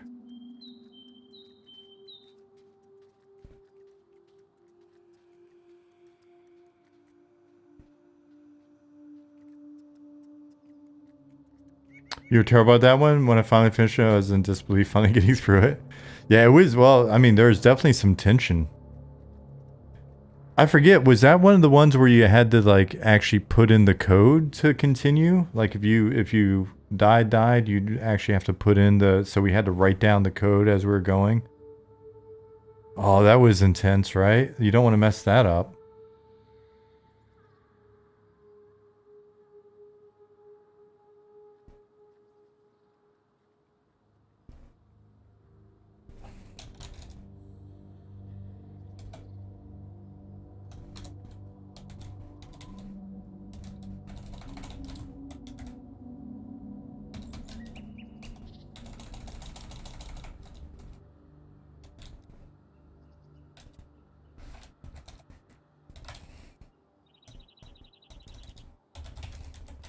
Merchant defaults to 20 slash... Oh, you know what I need to do? I need to check something else. Let's check a different use case with this. Or a different case. So let's do 17. No, let's do 3. Yes. Confirm. Destroy. Yes. Sell. Okay, so it goes to the highest amount. That's good. But then if I want to buy these, it goes to 10. Alright, so...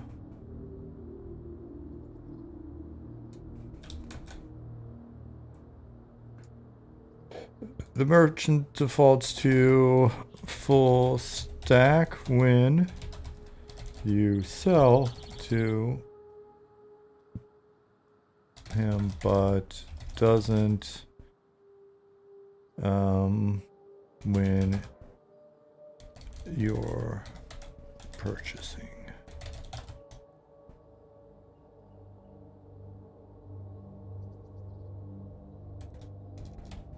Seems like we want both.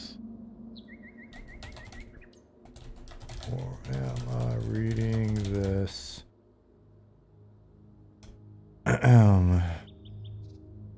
title incorrectly? Add image.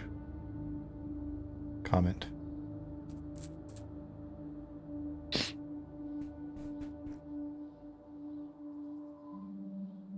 Cypher said, I had a C64 and loved fantasy. Let me...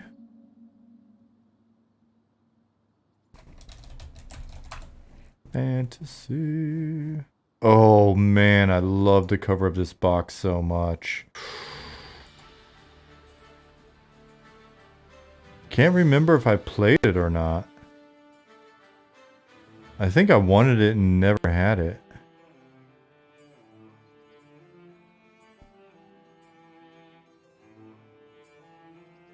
That is a badass cover.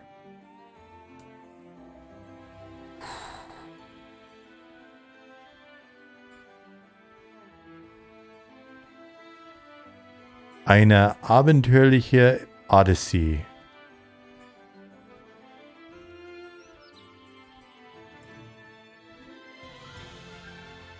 An adventurous Odyssey?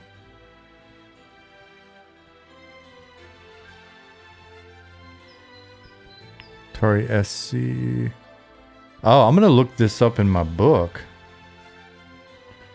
You guys remember that book that I got? Here, I'll grab it real quick. I'll show you again if you didn't see it.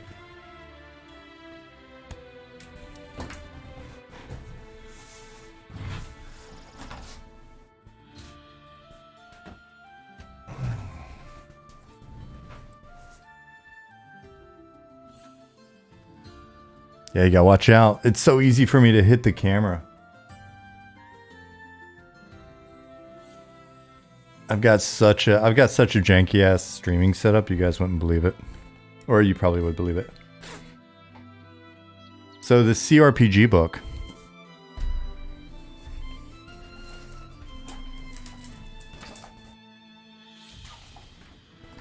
Odyssey, 85, right? Or no, fantasy, sorry, fantasy. Is it in here?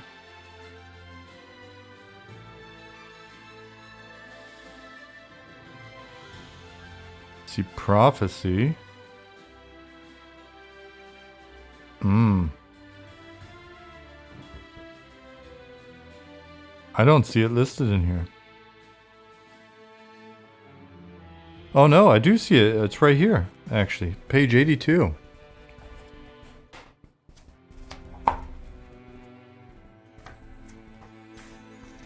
Oh, Bard's Tale. Oh my gosh, how much...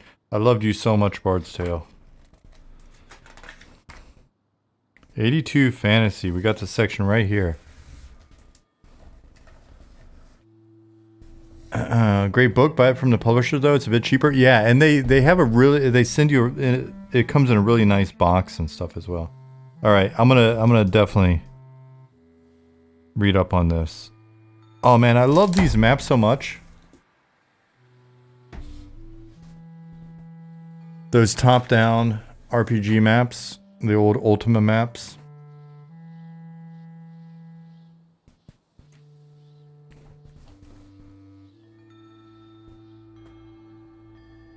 So I got brought onto a company for a little bit to work on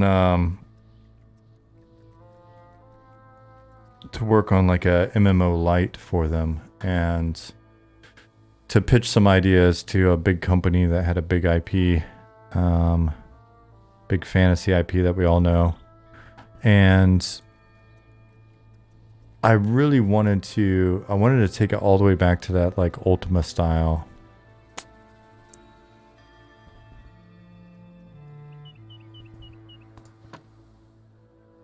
Kind of, you know, the, what book was that?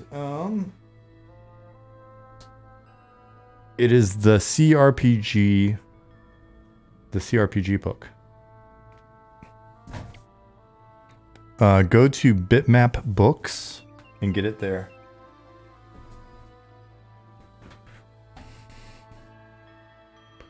All right, so let's find another bug.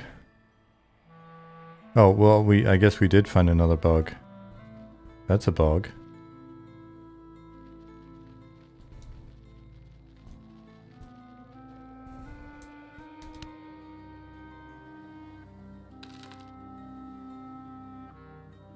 Did that do anything? I don't think it did. I think it's just a UI bug.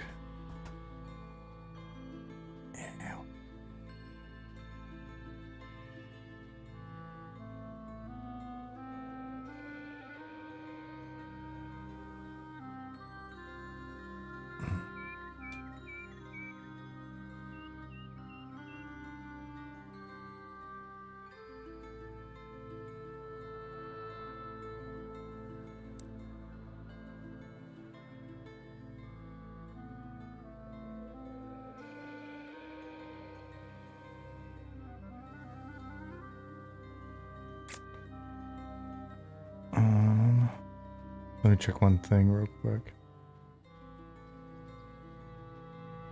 Okay, we're done with that. Whatever I was about to say, don't even worry about it. All right, so I'm gonna shut this for now. Gonna open our bugs back up. See what else have we got.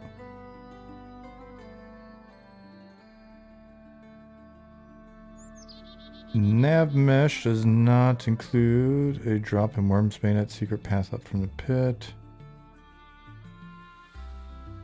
Pets path around, back up the ramp, pulling everything.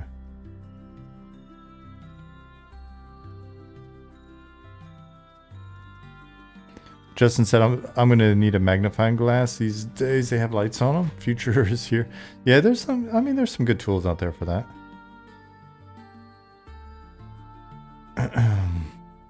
Hopefully more and more like voice to text and text to voice will be helpful for you as well, Justin.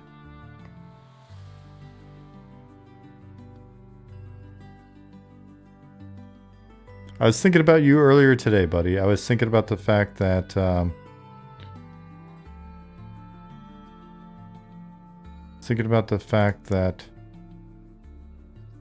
there may come a time where we've got an opportunity to like test some stuff like that to see if it works for you.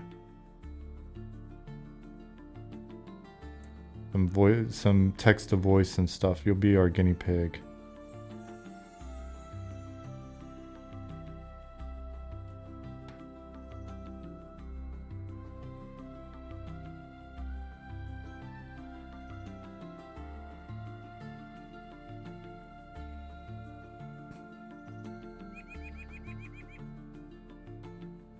I thought there were more of these.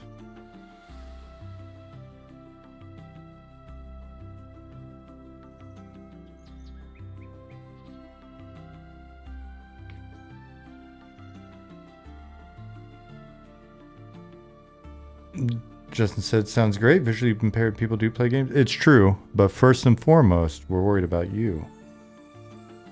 Space Ghost 7414. 12 minutes ago you hit follow and I missed it. I was probably talking about something pretty important. Apologies for that. Welcome. Let me open this bug in a new tab and see what it's all about.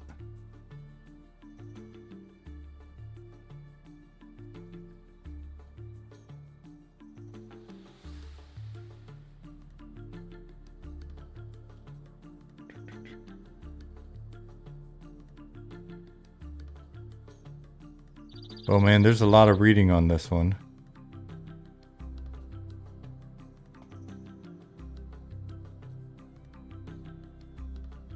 I'm going to leave this one open. I'll do it offline. So I don't mess it up. Let me open this one over here. There's a blind guy who completed Diablo 4 recently. I'm assuming there's video, right? I'd be very curious about that, how that worked.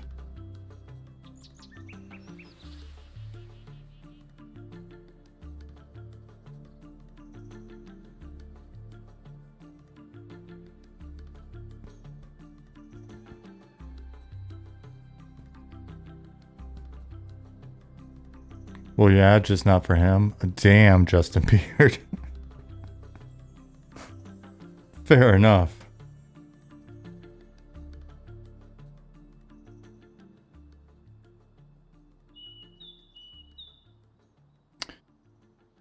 You're impressed with the 13-year-old who broke Tetris?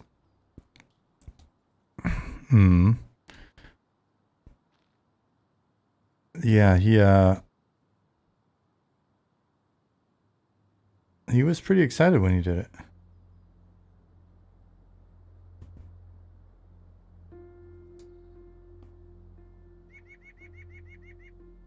Justin, you take some good pictures. So how does that work with your vision? Is it just because you're able to look at the phone close, or how does that happen?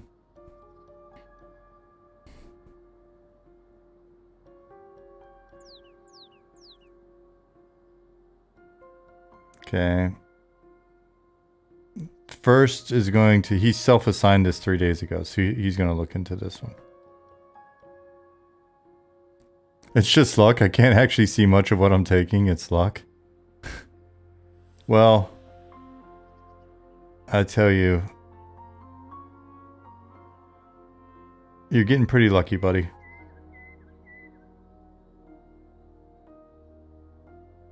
All right, let's go back into labels.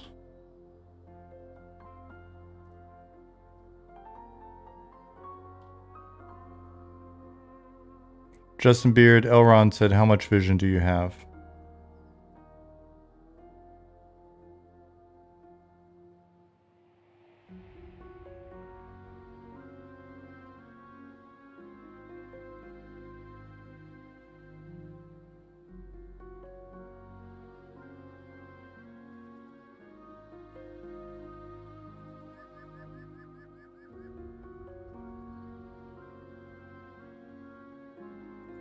Justin said the left eye is very little. The right eye last time it was tested was 20/160.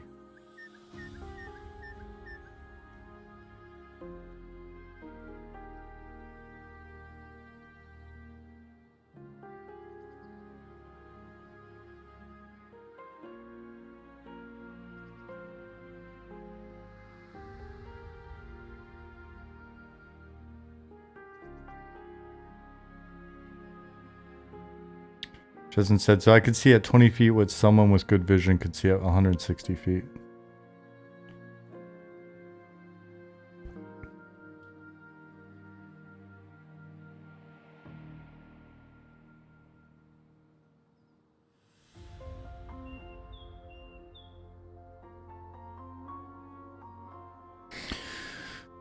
Converter.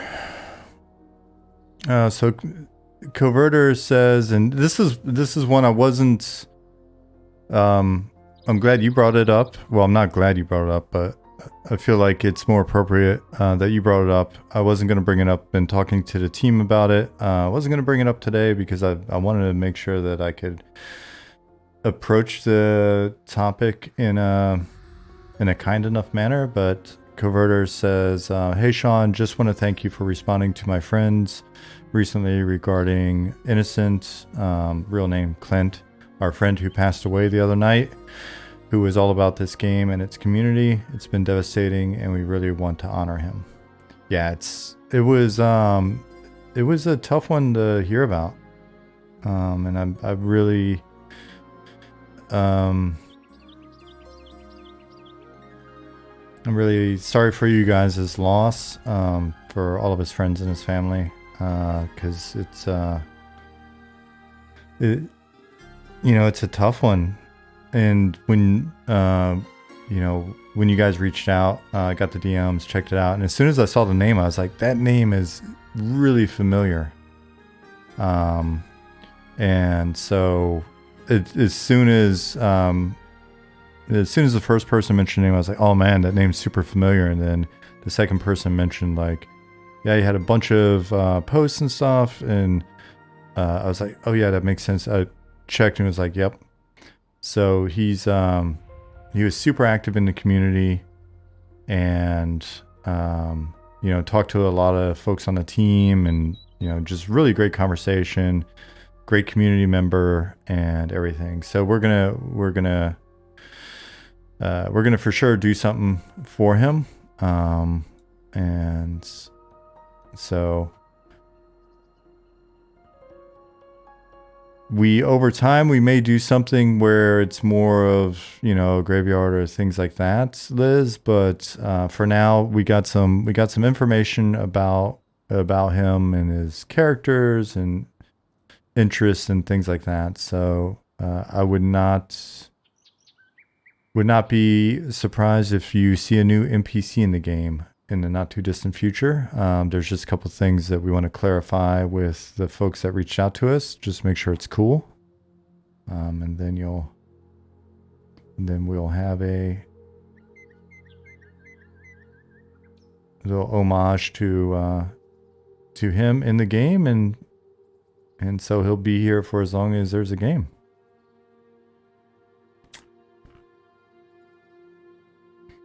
But yeah, it was really sad to hear.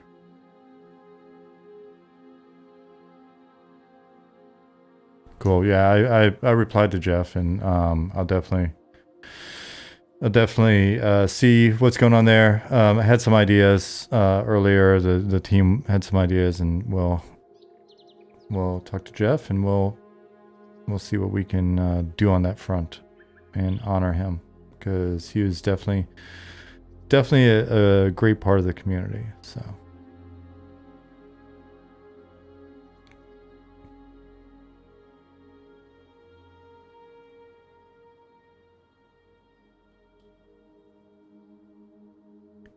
You're very welcome, and as I said, I think it's the least we can do, and we're definitely honored to know that people have had such like a positive response to what we've been doing so far. Tall Gears, if you just came in, essentially you just missed like the topic just kicked off, so it's not like it was too far back or whatever. But one of our pretty active community members passed away in the last couple of days. So, and his friends reached out and let us know today, and yeah, so we're gonna see about honoring him in game.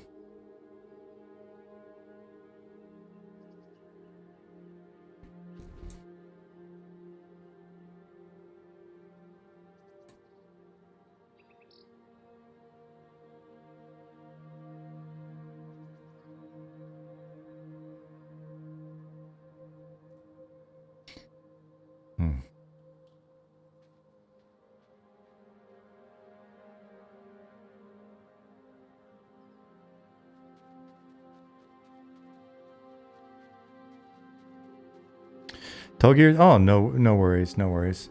Yeah, I know you just got here.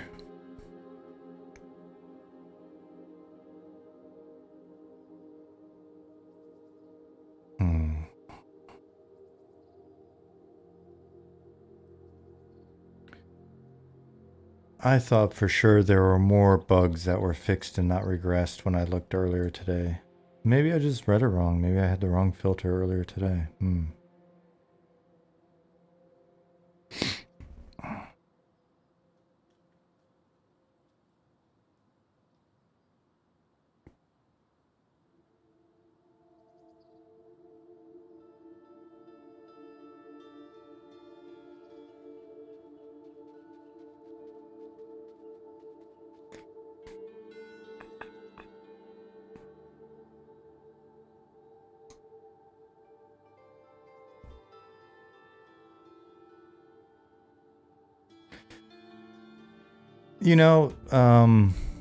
Definitely appreciate it. Crescent's like,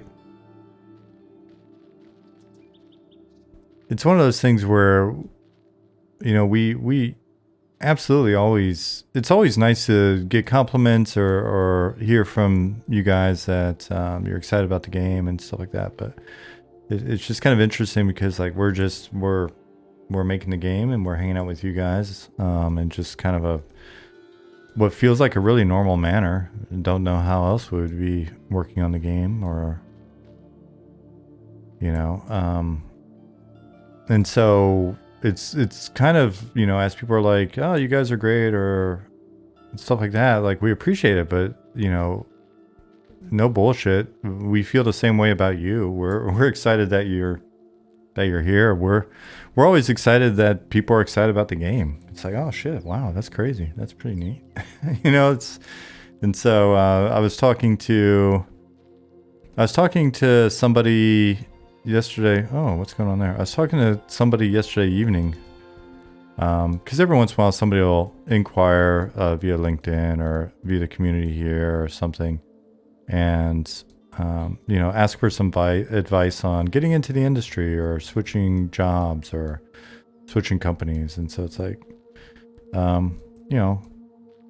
often find that I've got the time to like take an hour or something and talk to somebody.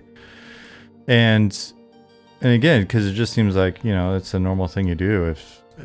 If there's any help that you can provide to somebody, you should provide help to people. So then when it's in response, it's like, when people are super thankful for that, or like, oh shit, It's really cool to talk to somebody that used to work on this game that I liked or whatever. It's like I get it, but at the same time, it's also kind of like, yeah, I just worked on. I mean, I just worked on the game. It's not, you know, people in the community know more about the game that I worked on than I do, so it's not that special, really. Like, so yeah, it's always interesting, but I definitely appreciate when people are appreciative. But I guess in my awkward way, I'm just trying to say, like, you know, we're just as appreciative of you guys, so it evens out. We're just homies. We're all just homies. It's no big deal. When's your next 24-hour stream? The last 24-hour stream I did was with Bobby Bick and Zaid and Keebs and stuff when we did the 1 to 50 sort of in 24 hours thing. And I'll be honest, that was so painful. I was like, I'm too old for this shit. And that was a couple years ago now. Like, I'm super too old for that. So I don't know that there's going to be a 24-hour stream ever again from me. There's definitely some weird geo in the tunnel you can get hung up on. Happened to me during the playtest. Yeah, and I think I want to come back with a different character and see if it's still happening. But I think we're still using the same collider for all sizes, so I think it's just weird geo. Yeah, the EQ community and the folks that sort of grew up there are definitely a special breed. That's why we're happy that so many of you are here. Paul Gear says lots of people don't take the time to share or help with others, though, especially if it doesn't benefit them in some way. It's probably why people appreciate help so much. Yeah, I've seen that a few times from people that like were coworkers or bosses or whatever that were like, you know, they just long story short, it's bad karma, and those people that were like purposeful and not, don't give your business card to anybody, they're gonna bug you. I'm like, what?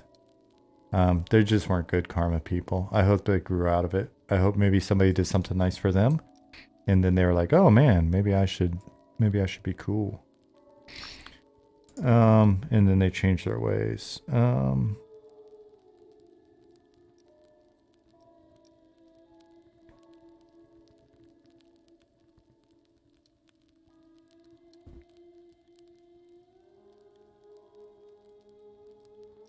You need another 24 hours playtest. I think facilitating a 24-hour playtest is definitely going to happen well before I do a 24-hour stream. Sparrow says, people who love old school MMOs are a pretty unique and amazing bunch. Yeah, I know. And it's fun. It's fun watching you guys play as well, right? 24 day? Whatever. That's not happening.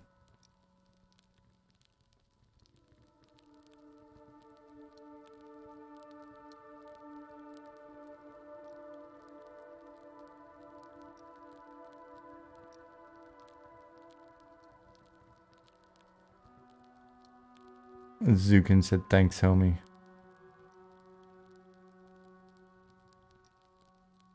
Zukin is extra homie with that badass hood look he's got going on. Zukin's intense. Zukin is an intense individual when he's got his hood up.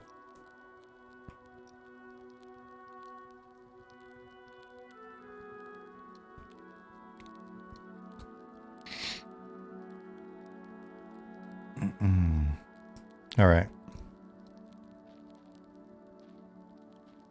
I'm trying to remember. Where is the...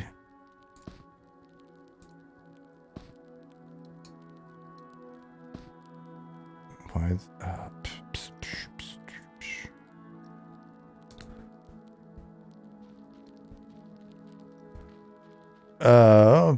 people that know about this game... trying to remember where the trap actually was.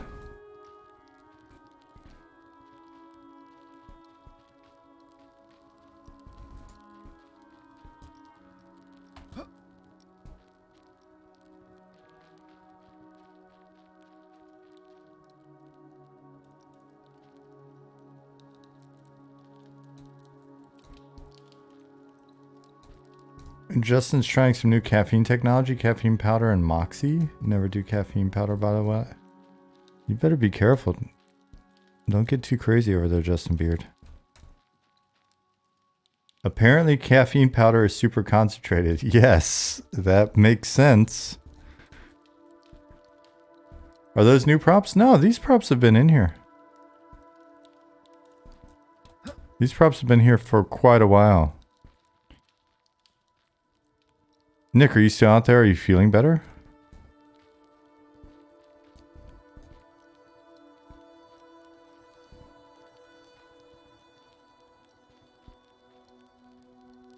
Good. When all of us were sick at the end of last... Were you sick as well? Did you get sick again? I'm worried about folks getting sick repeatedly.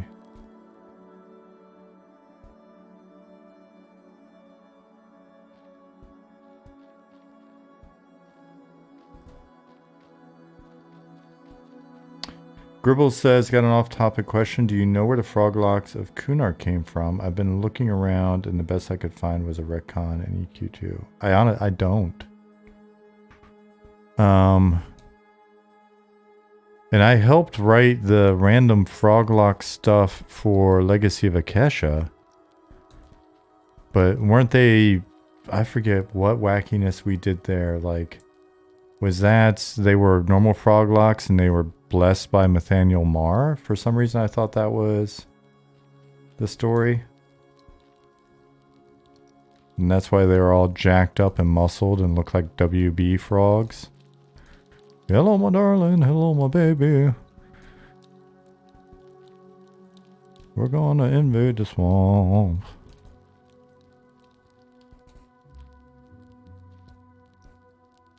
The Battletoads, yeah.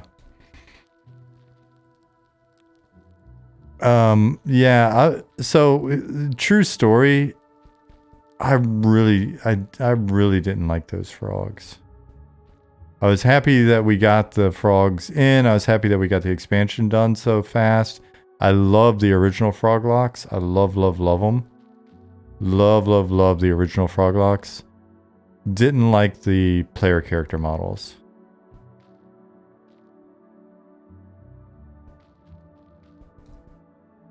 Original frog is the best frog.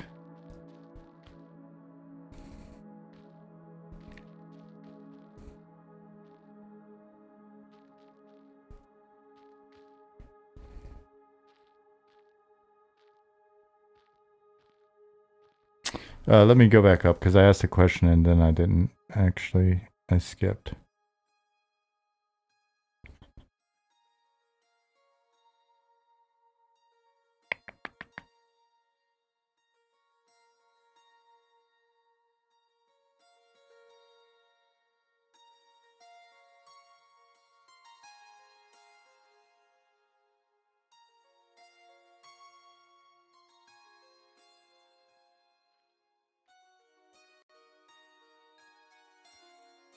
So Gribbles, that sounds like what I remember. Nicodemus said everyone around me got sick. Stayed home. Lysoled every door like I was warning. I was keeping out demons.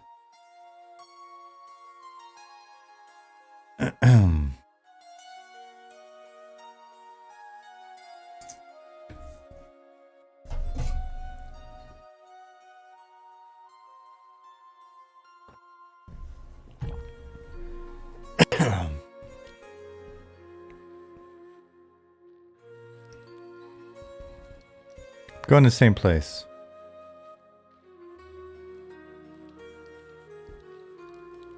Need to find the trap.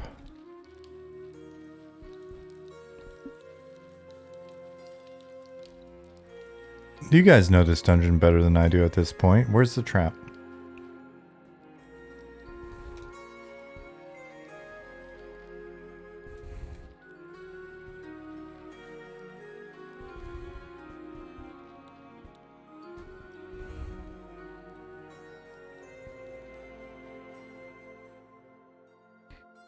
You're writing up some Kunark RP stuff for the Kunark Locked Quarm. Oh yeah, that's coming up.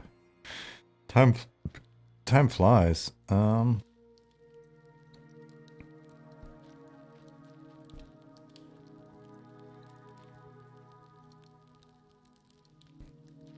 Hey Bugs, what you doing? We're preparing. Why do you ask?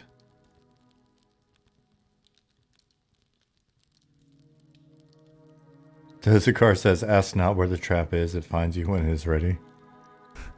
That's gonna be the case.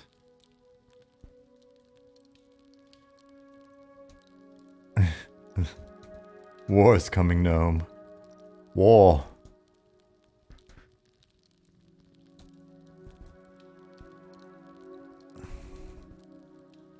Beetle formation. Just right. Dress. Parade. Rest. Attention.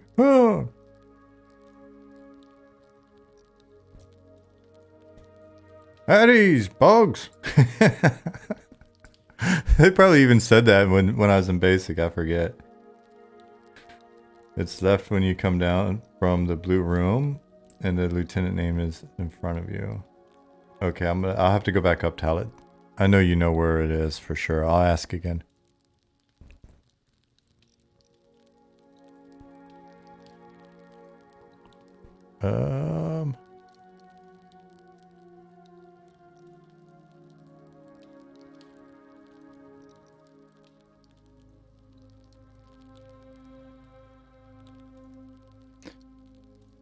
Just how much they stretched out the word recruit when yelling at us in Navy Basic.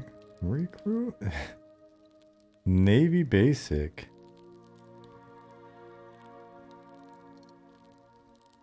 It'd be kind of creepy if you enter a room and all the beetles, regardless of their facing, just turn and focus on the player.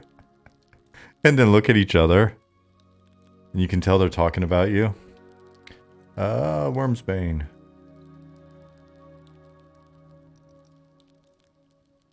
And down here. Cool.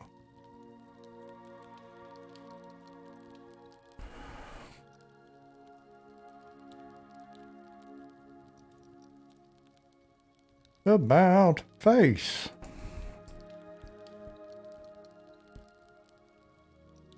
What is going on with you? Beetles, what is your major malfunction?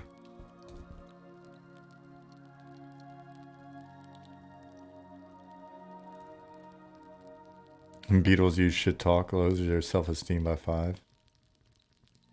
Oh, what was, what game had that? I'm trying to think of what the game was that had a class that was like that. It was like a psychologist or something. No, it wasn't like a demoralized Monty. And by the way, hello Monty. It was the actual class was something like a psychologist or something. What game? Final Fantasy XIV had an enemy that would insult you and debuff you. Am I thinking about that? Or am I thinking about something else? Shit, what was it? It wasn't Dark Age. It's more recent.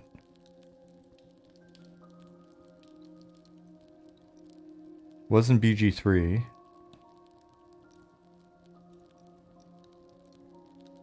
Not Vanguard Slugbutt.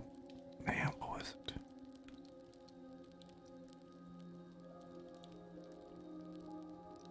Huh.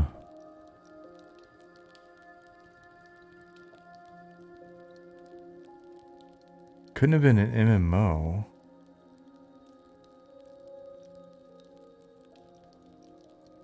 What's a battery peeler? All the class did was stuff like that.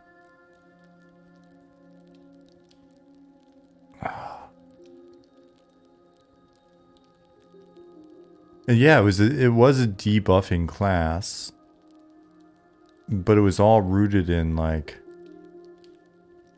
psychology. I mean, who knows? Maybe I dreamed it, but I don't think so. What? Was it a Japanese RPG? Was it Project Gorgon? That maybe. That I think it is. Yes, it had to have been Project Gorgon. Let me find a skills list. I think Project... Yeah, like Vicious Mockery. Gorgon. Because we were playing and just laughing our ass off. Project Gorgon wiki. Skills.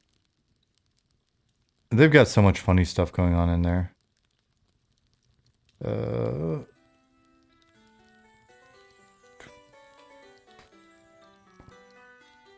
Skills. What a list of skills. What a list of trade skills. Non-fiction writing. Sushi preparation. Whittling.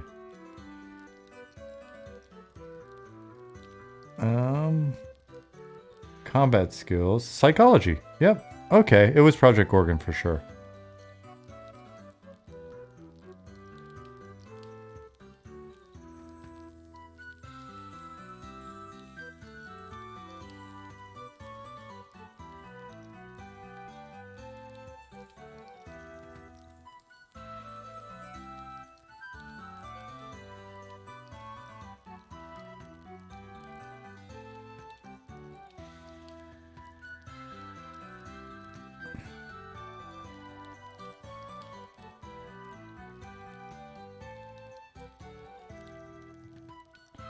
Yeah. I'm sorry, I'm just reading some of it right now and I'm like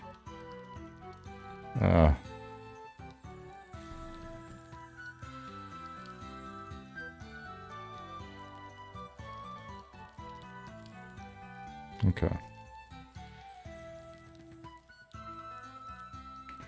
Psychoanalyze, mock, tell me about your mother, strike a nerve, cause terror, soothe, pep talk, ridicule, fast talk. You were adopted is a skill. Positive attitude, inspire confidence. But I love you is a skill.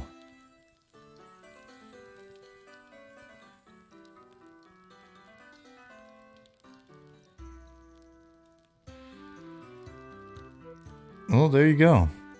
I knew I wasn't crazy. I was like, I know I saw this shit somewhere. All right, so wander in volume. Pause chance, 10%. Pause duration, 20 seconds. Pause variance, 10 seconds. On pause, go to index. 0 is not checked. I thought Nick mentioned seeing some wacky volume stuff going on in Sungreet Strand as well recently.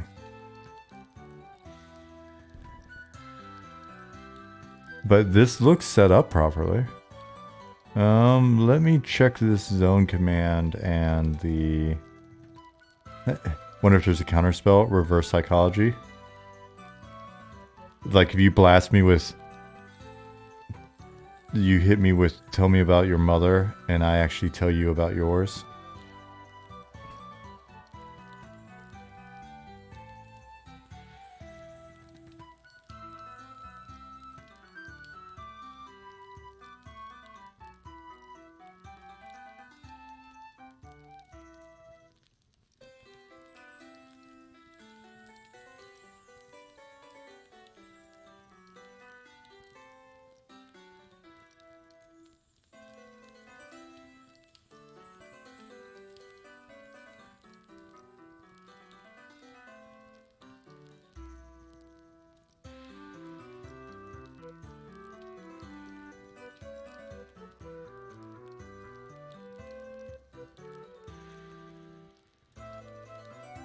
What's day night for? Just curious. This allows us to, when we're using day night, so we can have different NPCs spawn on using the same spawner.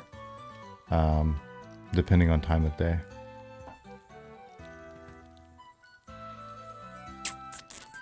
Alright, so we got 10 of these little guys. They should be doing something. They're not doing something. Wander in volume. Gary, yep, you could use it for vampires.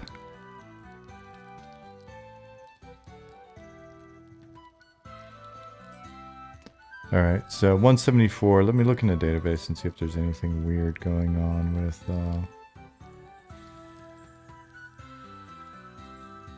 The bugs are in fact bugged.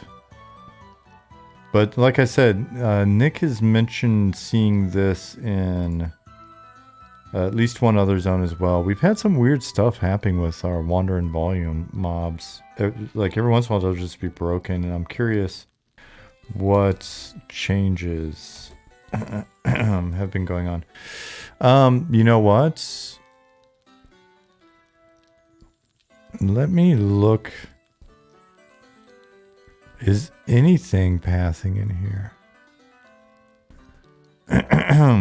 It may just be a nav mesh issue. Then again, if the nav mesh was jacked, stuff wouldn't...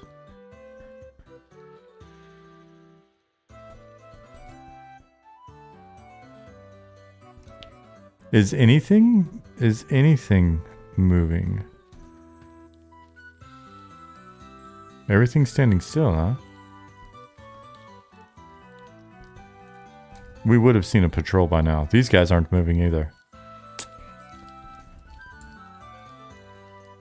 They're protesting like Wreck-It. We're on strike.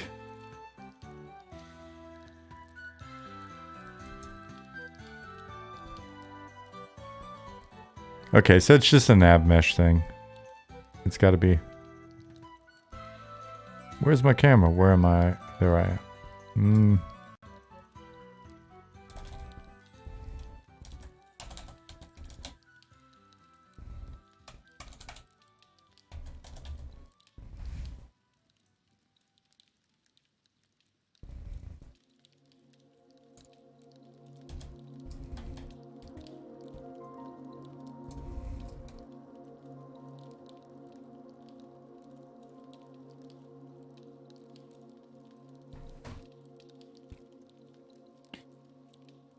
Yep. Okay. So that's what's up.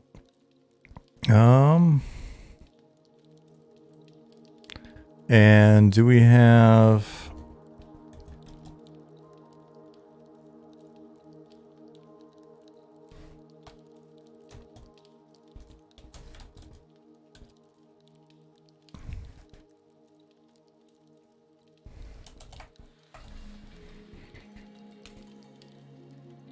How does one fix a nav mesh? Knitting? Yes.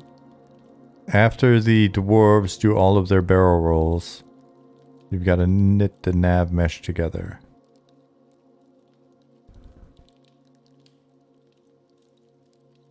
So we just changed navigation, and I'm curious...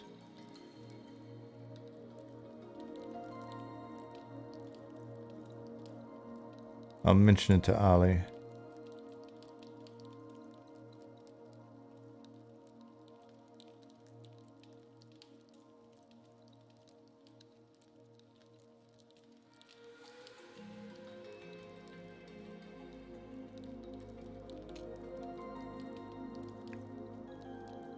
We just did some new pathing stuff, so let me go to...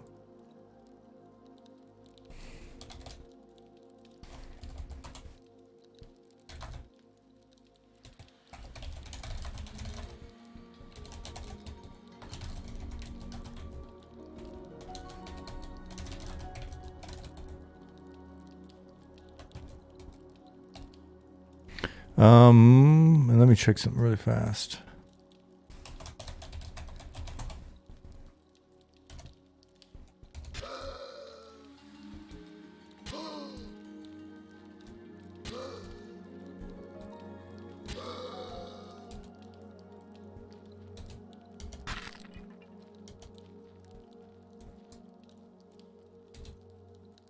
You changed from nav mesh to new nav mesh or something else. Ollie's been doing some stuff with A-Star again.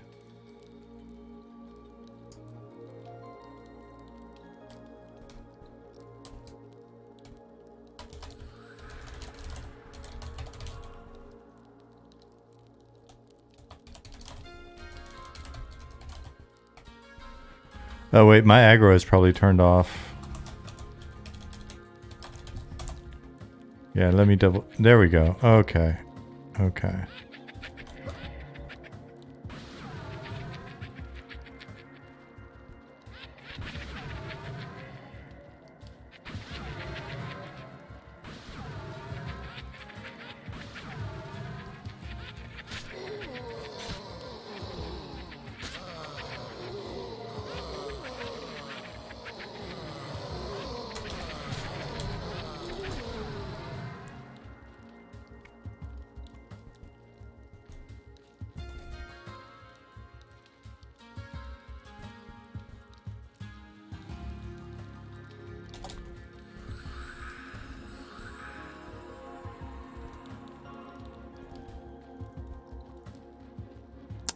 Alright, so let me find something that's got a patrol route.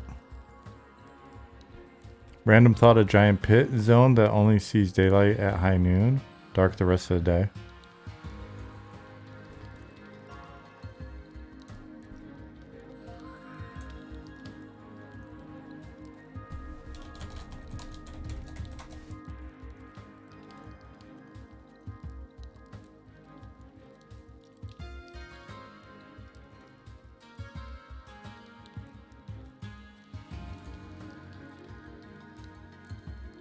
Pessimistic squid. So you're imagining a giant pit zone, and the only time you see daylight is high noon. And in it, you'd be born in the dark, molded by it. Would you not see daylight until you were a man? Did you see Raiders of the Lost Ark? Yes, I am an old man.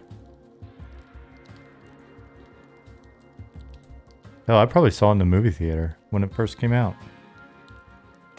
Alright, so these guys aren't roaming. What about... kind of like that scene. We have a giant gem.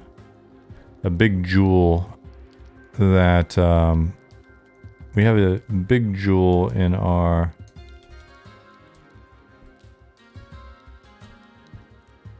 arch above the market. Alright, so that's false because this guy is roaming.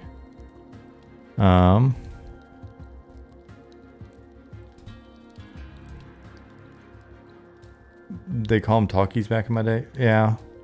I mean, eventually. Once we got that concept, smartass. Yeah, so we've got a big gym and it was like, we were talking to Pattis about, wouldn't it be cool if the sun, as it moved, fired a... once it hit a certain angle, we activated a beam. Because it would just be a timing thing, so we'd know what time the sun was there and we could fake it.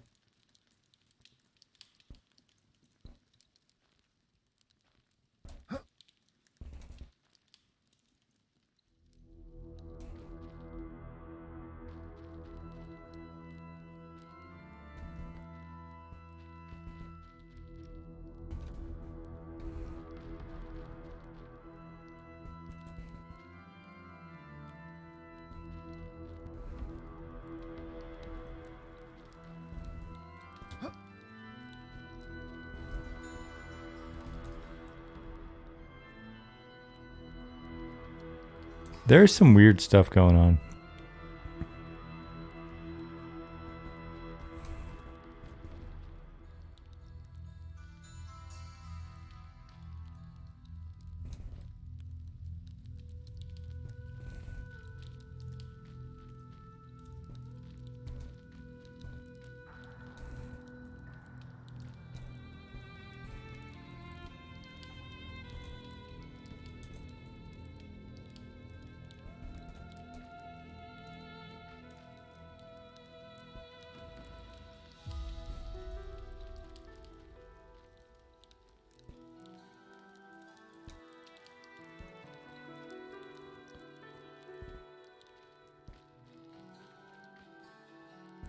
Born in 86. Youngin.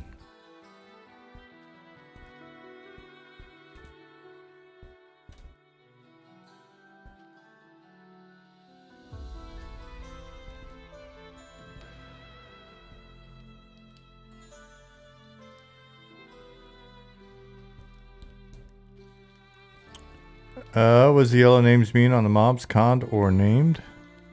Yellow means I just had it targeted.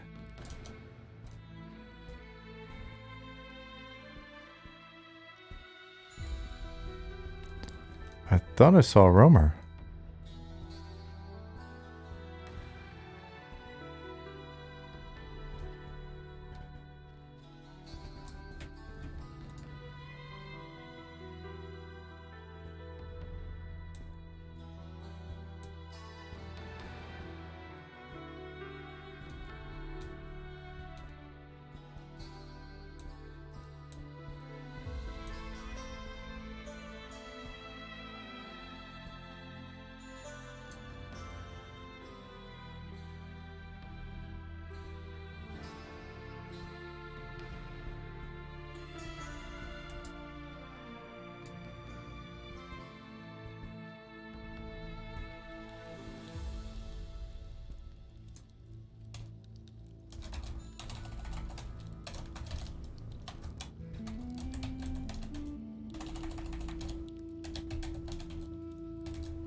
Okay.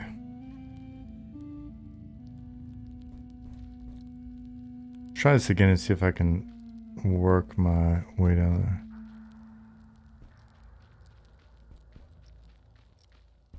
there. Oh my gosh, my frame rate got me.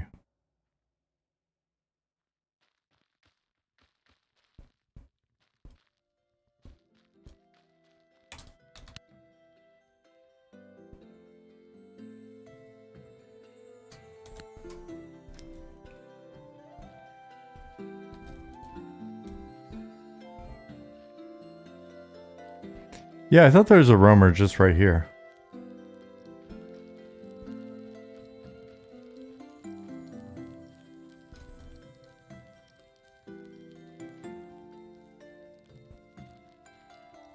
Like this guy.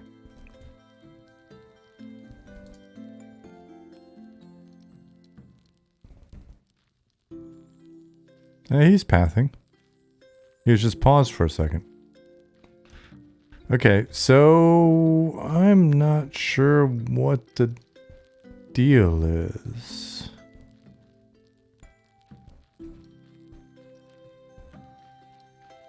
So let's go look at something else. Zone.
Sorry, there was no way I was going to make it to the mute button in time. So,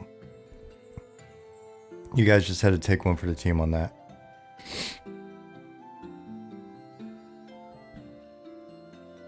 Thank you.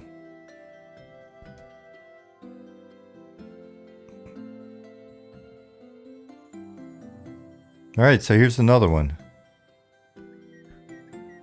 The bugs are becoming sentient.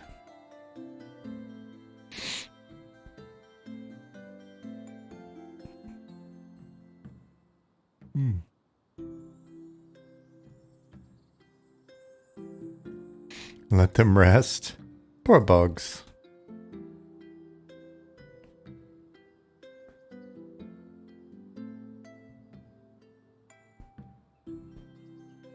How do you make a tissue dance? You put a little boogie in it.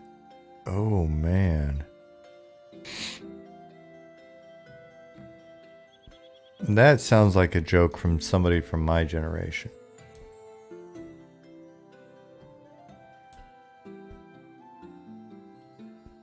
You watch Goblin straight up murders a couple guys for abusing the terrain and bugs in a playtest was funny as hell. Oh, that's what I like to hear.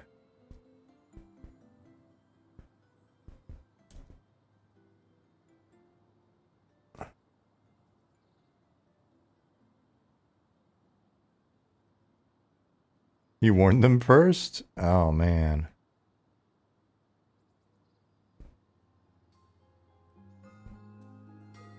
What is... Alright, so I'm here. Am I not looking at the right ones? Oh, I'm not.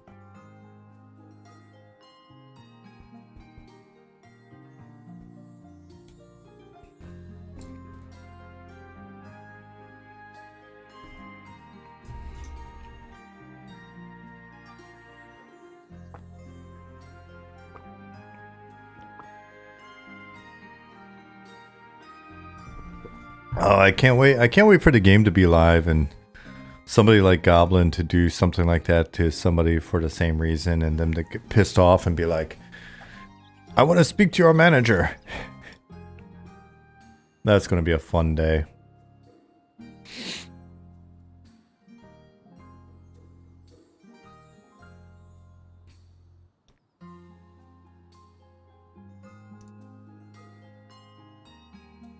To be like, this goblin killed us and then stashed our corpses on the top of this mountain. Yeah, yeah. Well, what do you have to say about that? Oh, I think that's hilarious. I want to speak to your manager. Well, here's where you're going to have a problem.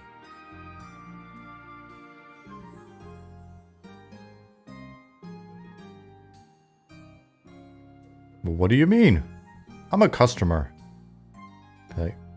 You know that movie where they forget Kevin and they hop on the plane from Chicago to Paris? And then Kevin's all by himself at home? That's us. That's us. So, we're Kevin and you're the wet bandits. And in this scenario, the parents are never coming home. We're going to do whatever we want.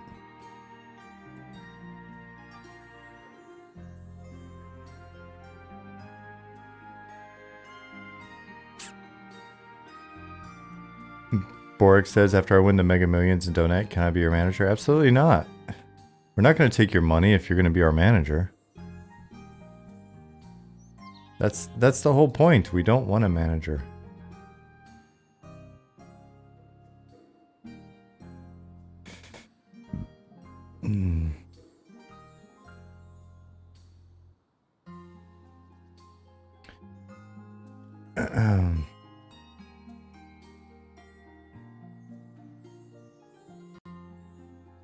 Justin said, do you know about the unfortunate little-known sequels to Home Alone? You mean the Saw movies? You just want to deal with people to ask for your manager? Okay, well, that's a deal.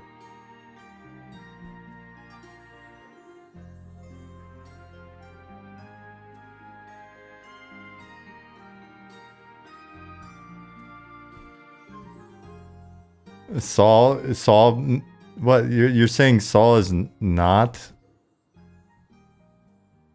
canon? I thought for sure the Saw movies were part of the Home Alone universe. Zukin says Home Alone 3 is actually good. That's his hot take. Oh, you know what? I think I know what the problem is with these guys. I think Ollie actually explained this recently. Oh, because it's the same thing we were running into with some of the... But I thought he had a fix for this. Is Zukin being fired for having a hot take about Home Alone 3? That's never going to happen. Their spots are above the ground. You remember Pork, right?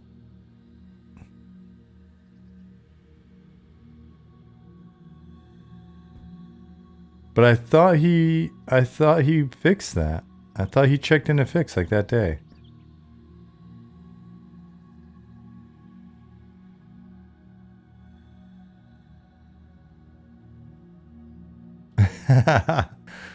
Yeah, MCP, you're gonna have to talk to his manager.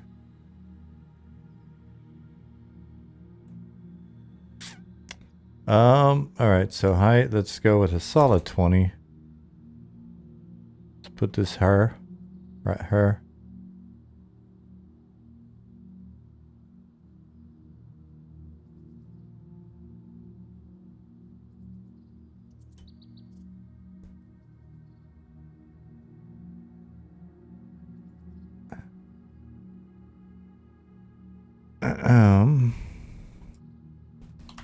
Slash reload zone.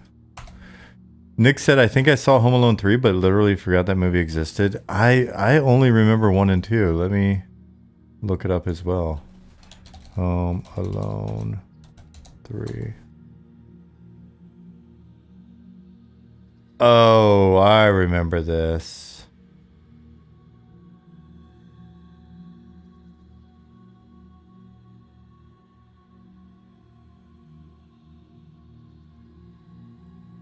Well, this just looks silly as shit.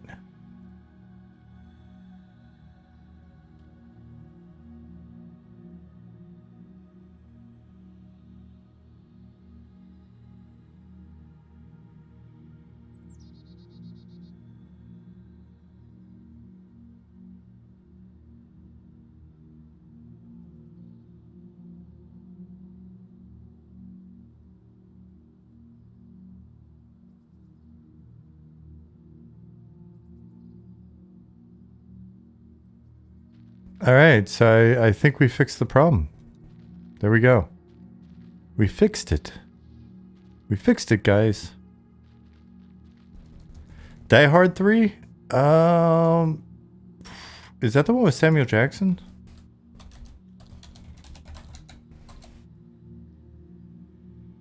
Oh yeah, that's a good one. Die Hard with a Vengeance? That's a good one. Even has a good name.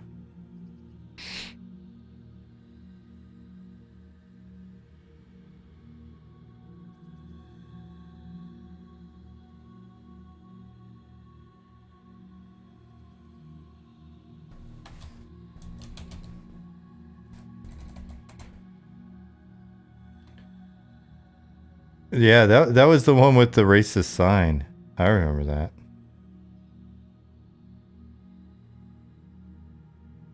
You're like 7 or 8 years old and your mom VHS taped it for you on HBO. Rated R movie, by the way. Dude, my parents... they just did not care about the whole rated R thing. I watched so many movies I should not have watched when I was a kid.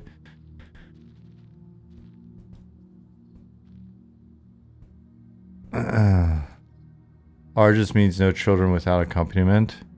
Yeah, but it's also... Well, I mean, hey, allowed me to mature a lot faster. It was like a microwave for maturity. Wife and I just watched Die Hard over the holidays. Can't believe it took me so... You just now saw Die Hard, Nicodemus?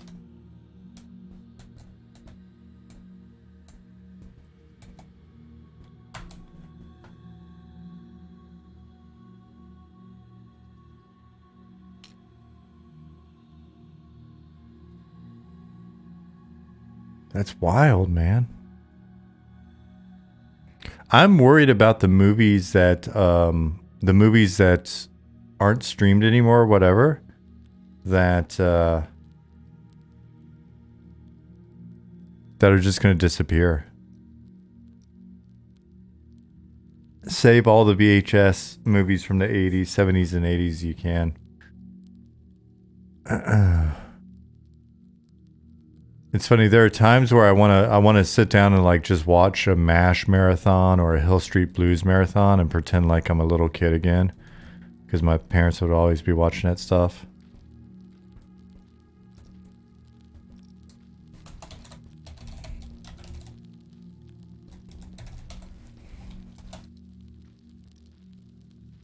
Had a hard time finding Dogman. Real Genius.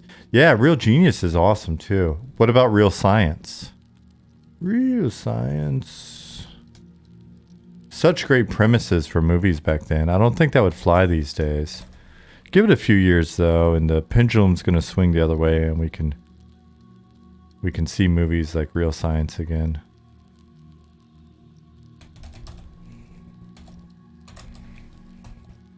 Oh, it was Weird Science. That's right. Weird Science, not Real Science. It was Real Genius and Weird Science. Shit. Thank you. Thank you, Turin Horse.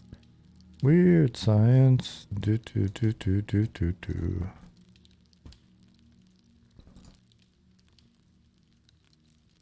John Hughes did make a ton of good movies. Yeah, you can't reboot those ideas, though.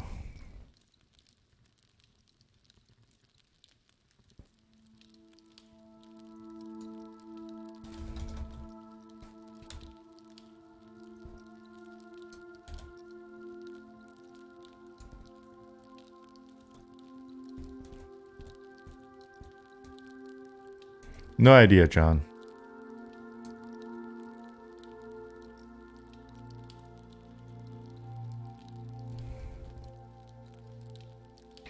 Dude, Real Genius was such a good movie too.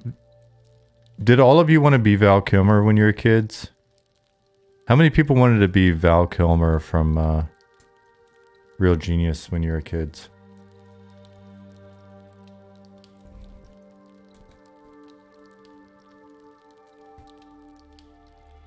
Or from Willow, sure, but he was very smart and stuff. Barney Miller was a great series as well. You wanted to be a raptor from Jurassic Park? Okay. I like it. What was the guy in the basement's name in the closet? Oh man. It wasn't Milo. It wasn't Laszlo. Yeah.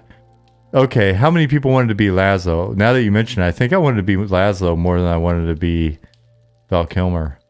Laszlo seemed to have it going on with his secret, like, didn't he have like a whole thing? Like he sat in a thing and took him down there? Jordan Peele's doing a People Under the Stairs remake? Oh, that's going to be interesting. He won the sweepstakes. That's right, because he figured out the mathematic probability or something. You wanted to be Automan? Or Manimal? Liz Biscuits as Manimal. He did get the girl. Back when that was okay.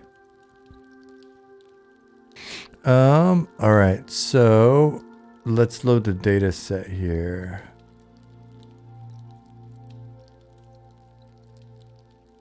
Wormsbane. The Tomb. Disable.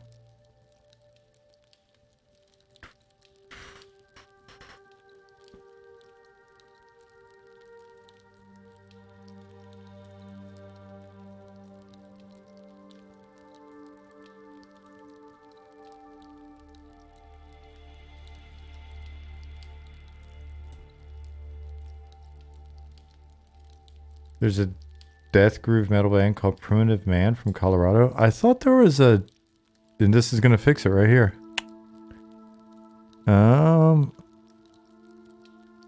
Yep. So I got to make a note real quick to Ollie to let him know that the fix...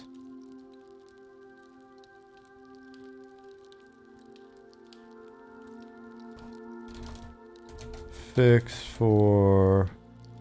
NPCs not pathing, wandering when their go-tos volumes are above the ground didn't seem to take. Primitive Man, for some reason I thought there was like a death metal song called Primitive Man that maybe they're getting their name from. There's a compilation tape I had a long time ago. It was like a lot of just crazy bands on it. And I thought there was a Primitive There is a song called Primitive Man. Death Groove is a genre. You just made it up? That's cool. I can't keep up anymore. Metalcore, this, that, the other thing. Honestly, I just listen, and if it sounds right, then I put it on my playlist. I've got a workout music playlist. That's how big is the scope of this game, world size, etc. I don't have a good way to answer that for you, RuneWord, at the moment without revealing too much. We currently only got a region in. It's pretty big, and I will say that when it's all said and done, there will be many, many more regions. Reveal. But more info will be coming this year. And we'll probably hit a point. We'll probably hit a point where we're pretty open about where we're heading. Just not today. Sorry. Reveal. Okay, let's see if it fixed it. Hi guys, are you ready? Beatles, fall in.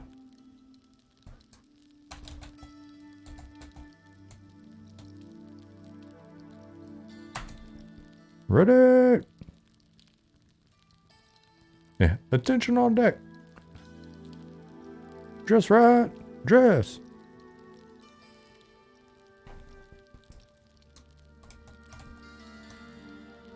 Reload zone? No? Okay. Forward.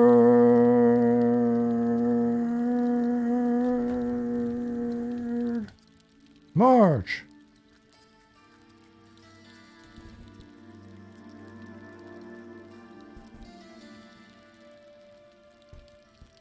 Only one of you?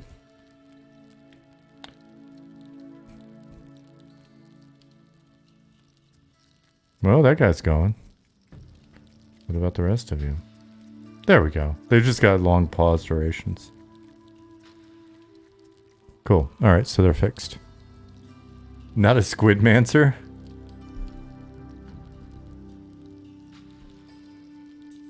Beetle Druid Prestige class. There you go. That's what I like to hear. That's creativity.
Let's see. Were there any other... I wonder if there are any other... So this counts as fixing a bug, by the way. So we've done at least 3 in 3 hours.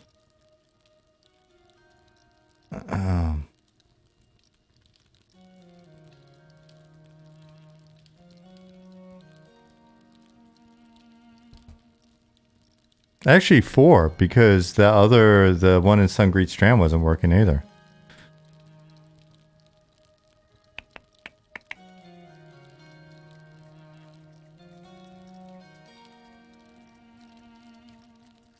I see what you did there, Justin Beard.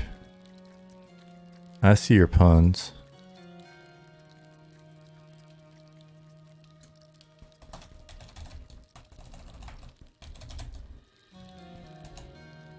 Oh, it doesn't give it a name.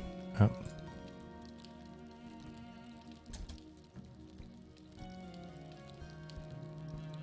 So you've done 3 bugs or fixed 3 bugs? In this case, I've validated the fixes on a couple bugs and fixed a couple bugs.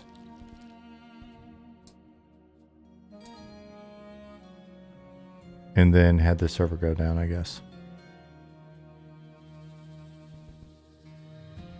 Good timing on the server going down, though.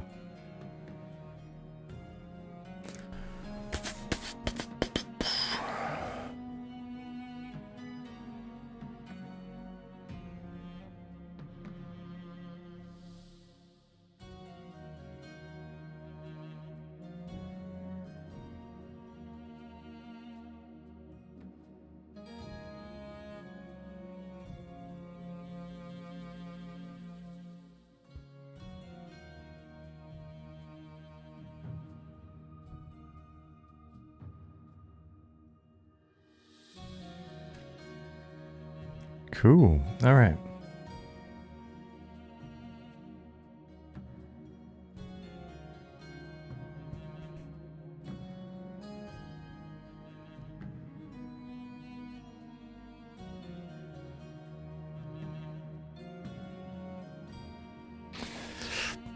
All right. So next week we've got some more streams coming up. What do you guys want to do? Well, I mean, there'll always be a little bit more of this stuff. Is there an area? I mean, within what I do, I mean, I'm kind of limited on that front. In the past, we've done some brainstorm sessions. Somebody recently, it was either in Discord or at the end of the last stream, mentioned wanting to do some of those. Liz said it's time to revisit the brainstorms. So we can dust those off.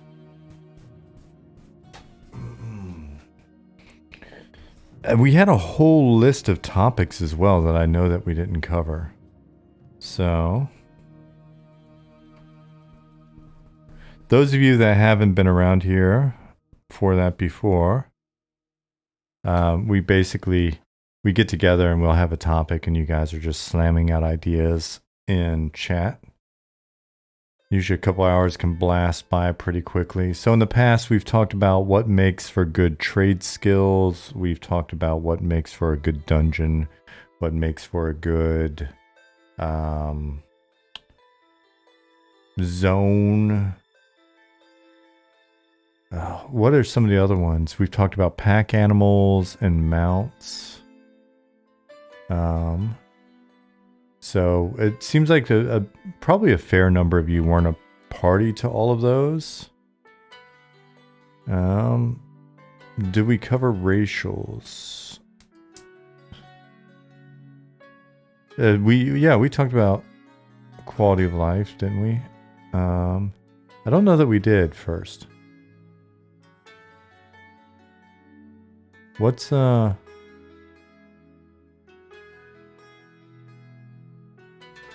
So if we're going to do a brainstorm session or two, what should we cover?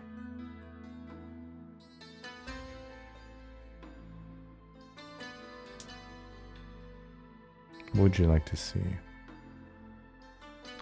All right, so traits and racial bonuses has come up a couple times now.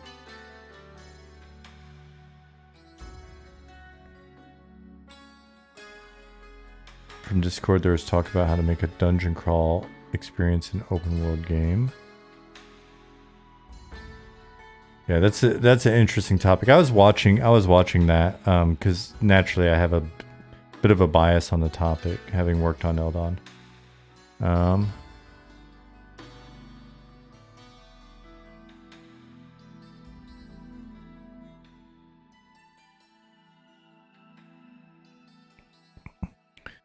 Quality of life would have been an interesting one to be here for. Seems like a really hot button topic for classic styled MMOs. If I remember correctly, a lot of the stuff that we talked about, it was just like, yeah, that makes sense. That does improve quality of life. We're not going to do it. Nick, I think we're trying to brainstorm what we want to brainstorm next week. Do you have a preference? A number of people have stated traits and racial bonuses. We're having a meeting about a meeting right now, Nick.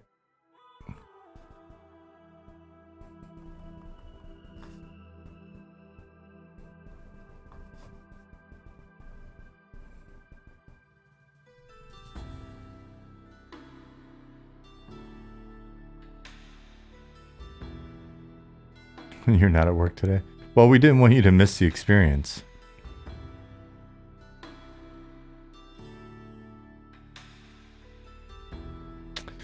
Crescent said, quitting moments would be my idea for a brainstorm and how to avoid them. Yeah, but so many it's one of those things where it's like one man's quitting moment is another person's opportunity to ask for help and not be a big baby.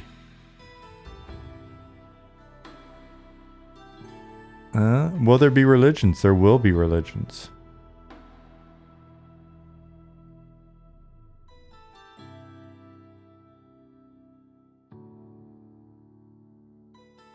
Epic Quest, class epics. I think there's a sort of scarp. I think we want to do them.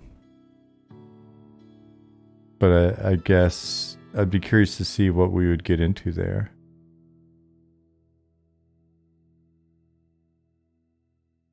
What about husbandry? Have you guys thought more about that? Well, Talit, when a bear loves another bear, or a druid, or really anything, then that's where more man bear pigs come from. Farming in general, I don't think we put a ton of thought into it, but that's definitely an area that we're gonna hit this year.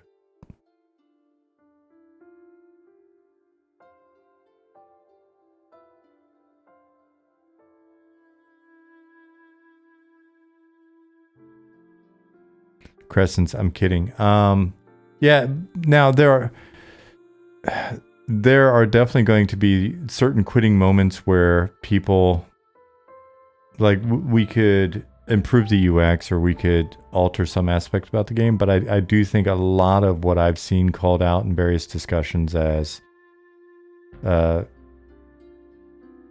quitting moments, right? Going all the way through like the new player experience and or first time user experience. A lot of times what we run into there are friction points that we just wouldn't want to get rid of. And it's counterintuitive, and we're going to find that's either going to work or not.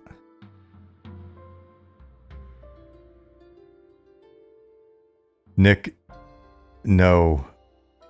Whoever those inquiring minds are that want to know that.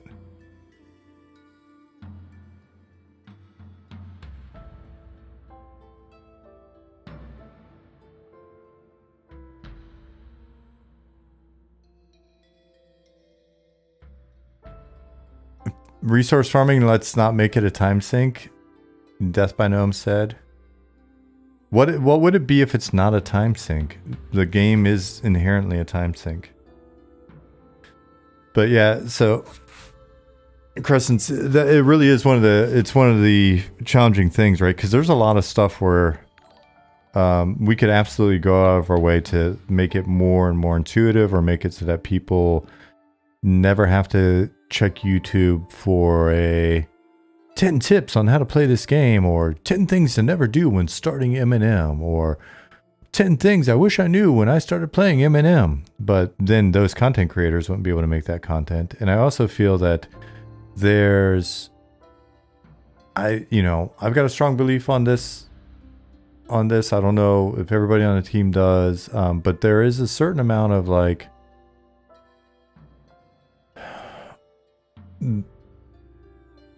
it doesn't make for the best first time user experience, Fatui. But there's a lot of that like old school poor UX, unintuitive, holy shit, I just had to figure out that I needed to slap the TV on the side a couple times to make it work. Like some of those aspects of old games made the community, made content outside of the game around the community, made it so that you felt a sense of mastery. It's like, oh shit, that's so silly, but now I know it works. It's kind of like the animation canceling of RPGs or something. Tab target RPGs. I don't know. Maybe that's a really piss poor analogy. Milton me.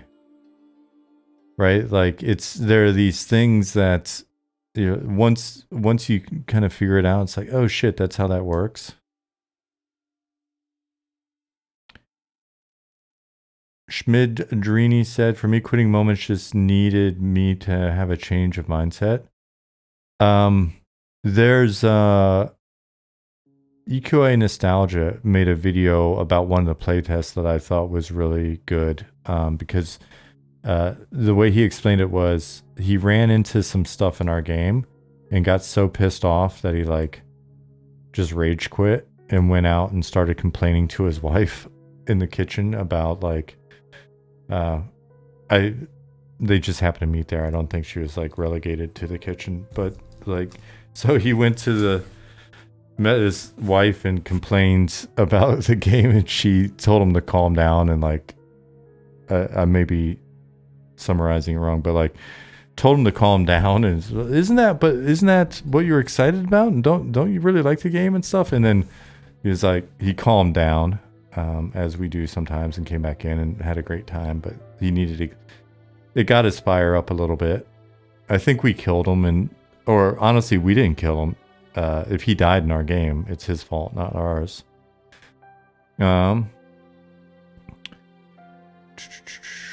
Tony asked, do you guys expect to polish update more old content much later, or focus entirely on production of new content? We'll always be going back and polishing older stuff. That's one of the reasons why we haven't gone like super broad. I mean, beyond just like bandwidth limitations and stuff.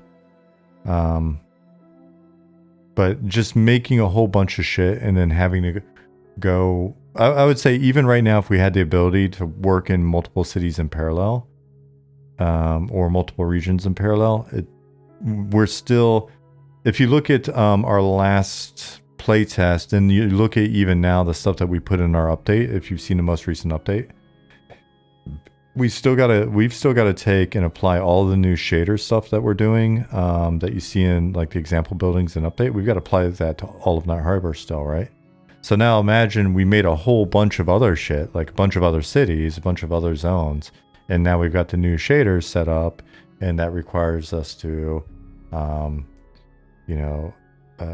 up the res of the terrain meshes and touch all of these objects and all that stuff, and now we've got to do that more broadly, right? So there's still aspects, like the whole idea with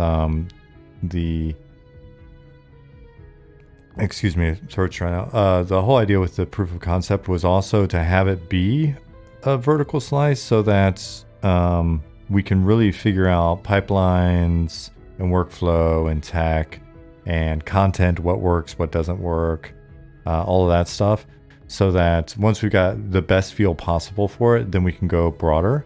And then we'd also, in theory, hopefully have a better understanding of the metrics of what it takes to make something, so that when we go broader, we could extrapolate out and go, oh, we think it's going to take X amount of time to do these other regions or this much of the world or whatever. So the first stuff you make, you always touch a ton, and then some of the first stuff you make is some of the last stuff that you wind up polishing. So, what's up, Dragon?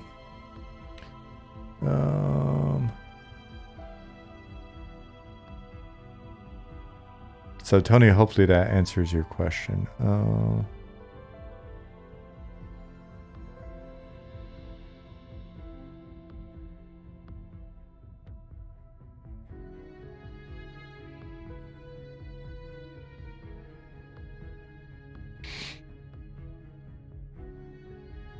Let's see.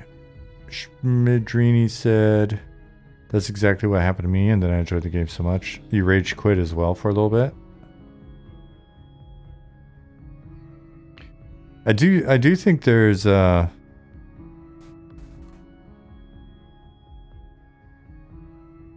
don't see myself on the camera. So I just brought up Streamlabs. What? My positioning? What about it, John?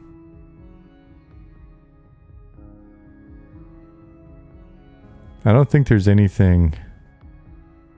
I did save this image. This is an image from Discord that I thought was cute.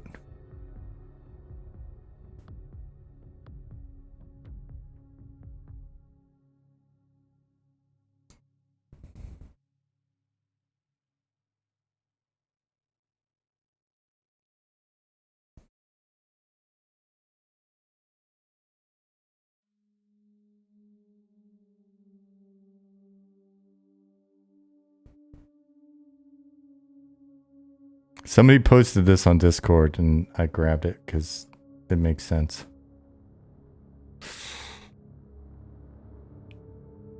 Yeah, sorry you're late, Dragon.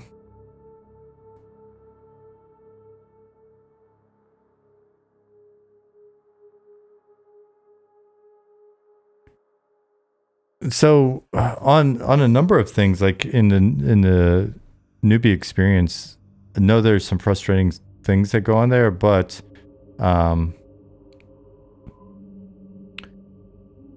it's always satisfying to see people answer those questions for other people, right? So like, how does this work? What button do I press to make this shit? Though it's always interesting when people can't find keys to stuff, but then they don't bring up their options and look at the key mapping, right? Like to find the thing that they want. They don't even have to open the awesome manual that we were making for them.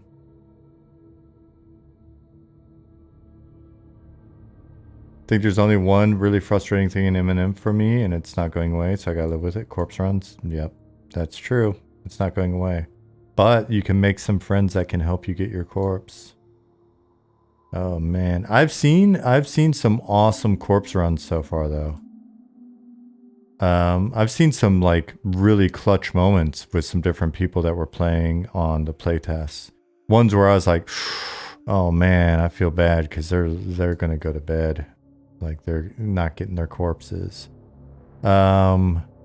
Whose group was I watching? Was I watching like Nathan's group or somebody's group? Whose group was it? I was watching somebody's group. I think it was Nathan's on one of his VODs.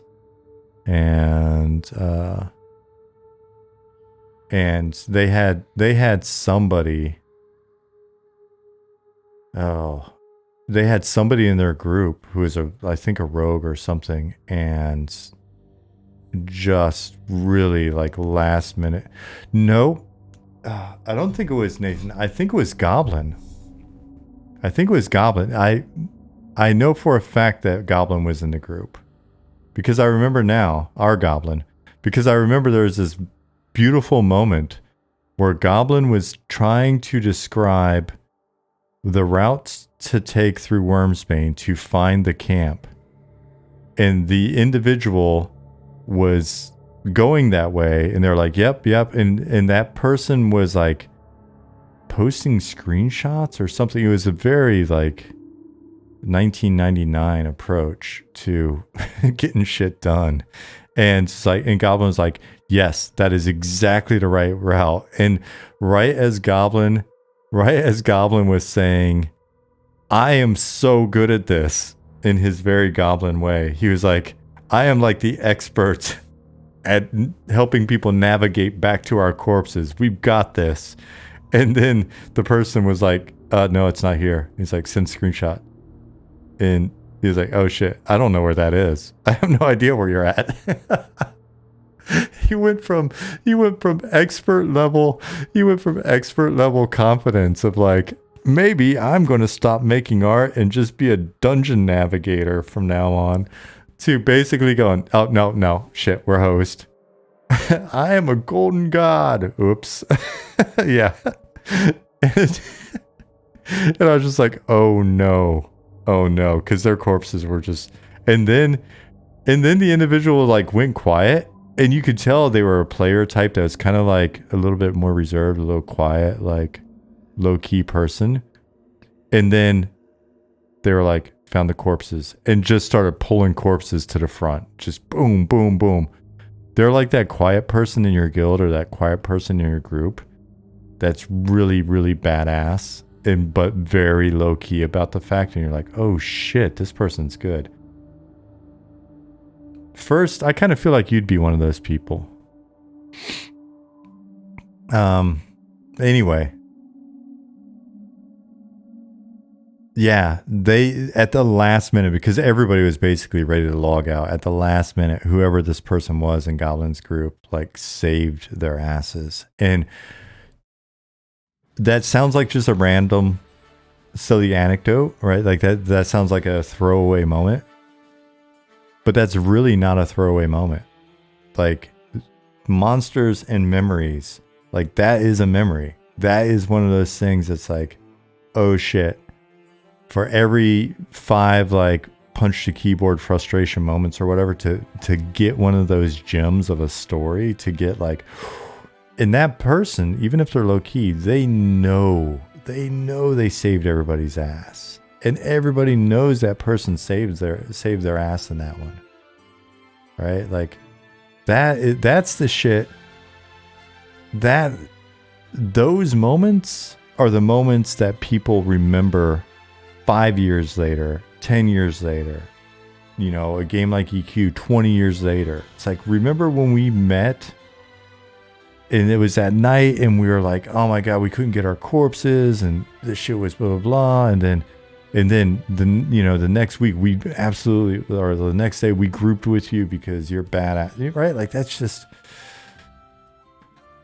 so we don't want to diminish that stuff, right? Like we'll put in some mechanisms to help you with like your just hosed sort of corpse recovery. And we're not going to have your gear rot and stuff like that. But we do want to,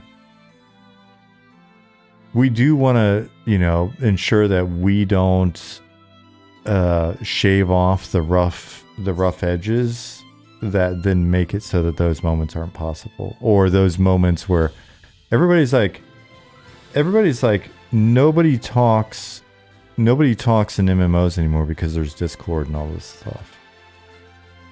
But our OOC in every playtest is like people going, this is bullshit. I can't find the merchant that will buy the tallywangers or whatever it is, right? And it's like, frustration. And then someone's like, oh, but you just come over here, or hey, you can take them to the Shifty Gnome or the Shady Goblin. People are like, I don't know where that is. And then they're like, hey, meet me at the gate. I don't know where that is. Well, what do you see? It's purple. And I'll be right there, right? And it's like, or there are these interactions that we're already seeing in OOC. And then, you know, who knows? Maybe it's confirmation bias. Maybe it's just because we're dealing with such a small sample size in our tests or whatever. It's only a couple thousand people. But I do. Now you want tallywangers? It's a new Willy Wonka candy. So I do think when you see the number of people, some of you may be amongst them, that have been like, hey, this has really felt like that old experience, right? Like this has had that old school vibe that, you know, we've been missing, right? Because of the frustrating stuff. And I see Liz Biscuits in OC like every playtest, and she's so angry at us. She's literally cursing my name in OC. But she's still here. You're still here. Champions of the games industry, weaning people off of 20 years of instant gratification, dopamine addiction. We're just doing our small part.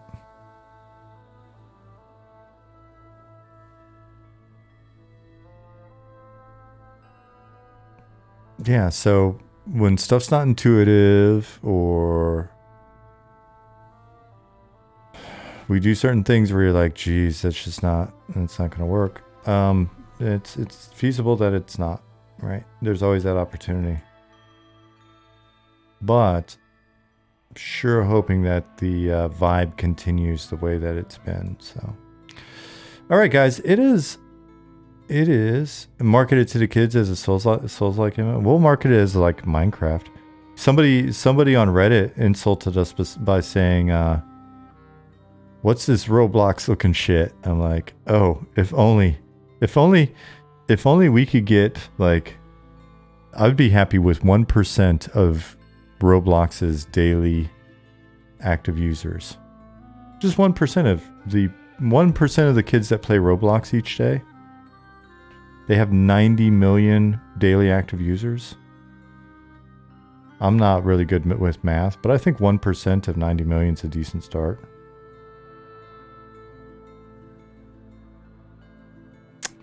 Glad caught the cast. Kid moves to college tomorrow. Best of luck with that. Don't be sad, Isan.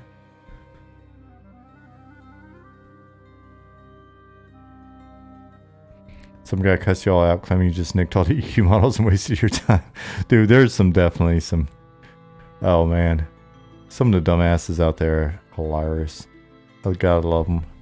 God bless them. But yeah, for real, Isan. Glad you're here. Good luck to the kiddo. Don't be sad. Yeah, so my schedule next week is should be Thursday and Friday. I don't have any surgeries until week after next, and even that's on a Friday, so we're good.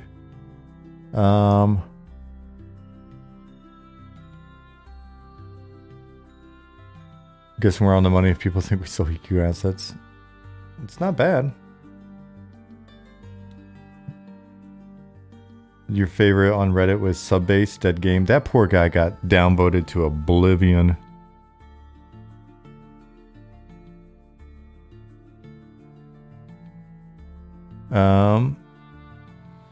Yeah, so anyways, I'll be doing Tuesday and Thursday, same time as tonight. So basically, whatever your current time is, 3 hours before that.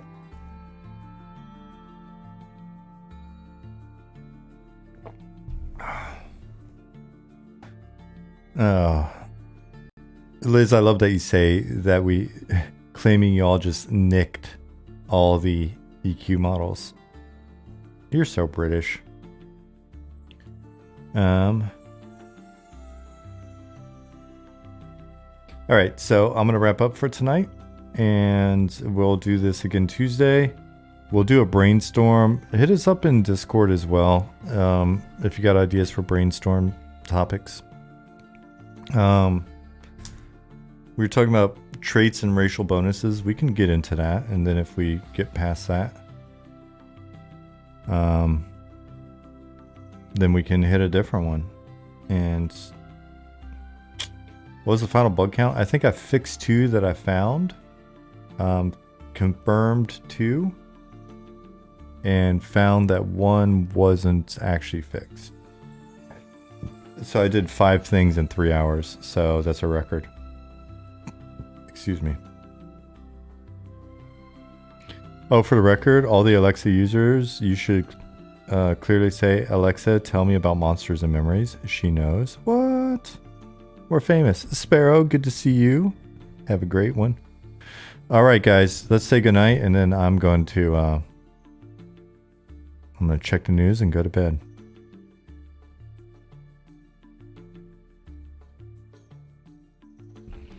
Thank you, Nicodemus. See you in Slack. 3PO, good night. Talet, good night. Nick, see you. Infatish, have a good one. Dozakar, you're very welcome. Thanks for being here. Milton, me, night night. Sleep good. Liz, yeah, I hope you catch us next week. Sleep good, Liz. It's even... no, is that earlier there? Is it 1 hour earlier? I think it's 1 hour earlier, not later. Okay. But it's still nighttime. Go to bed. John, see you. Chasolo, you're very welcome. See you. Zukin. If you don't say goodnight, I legally have to keep streaming? Shit. I'm too old for that, man. You're gonna break me.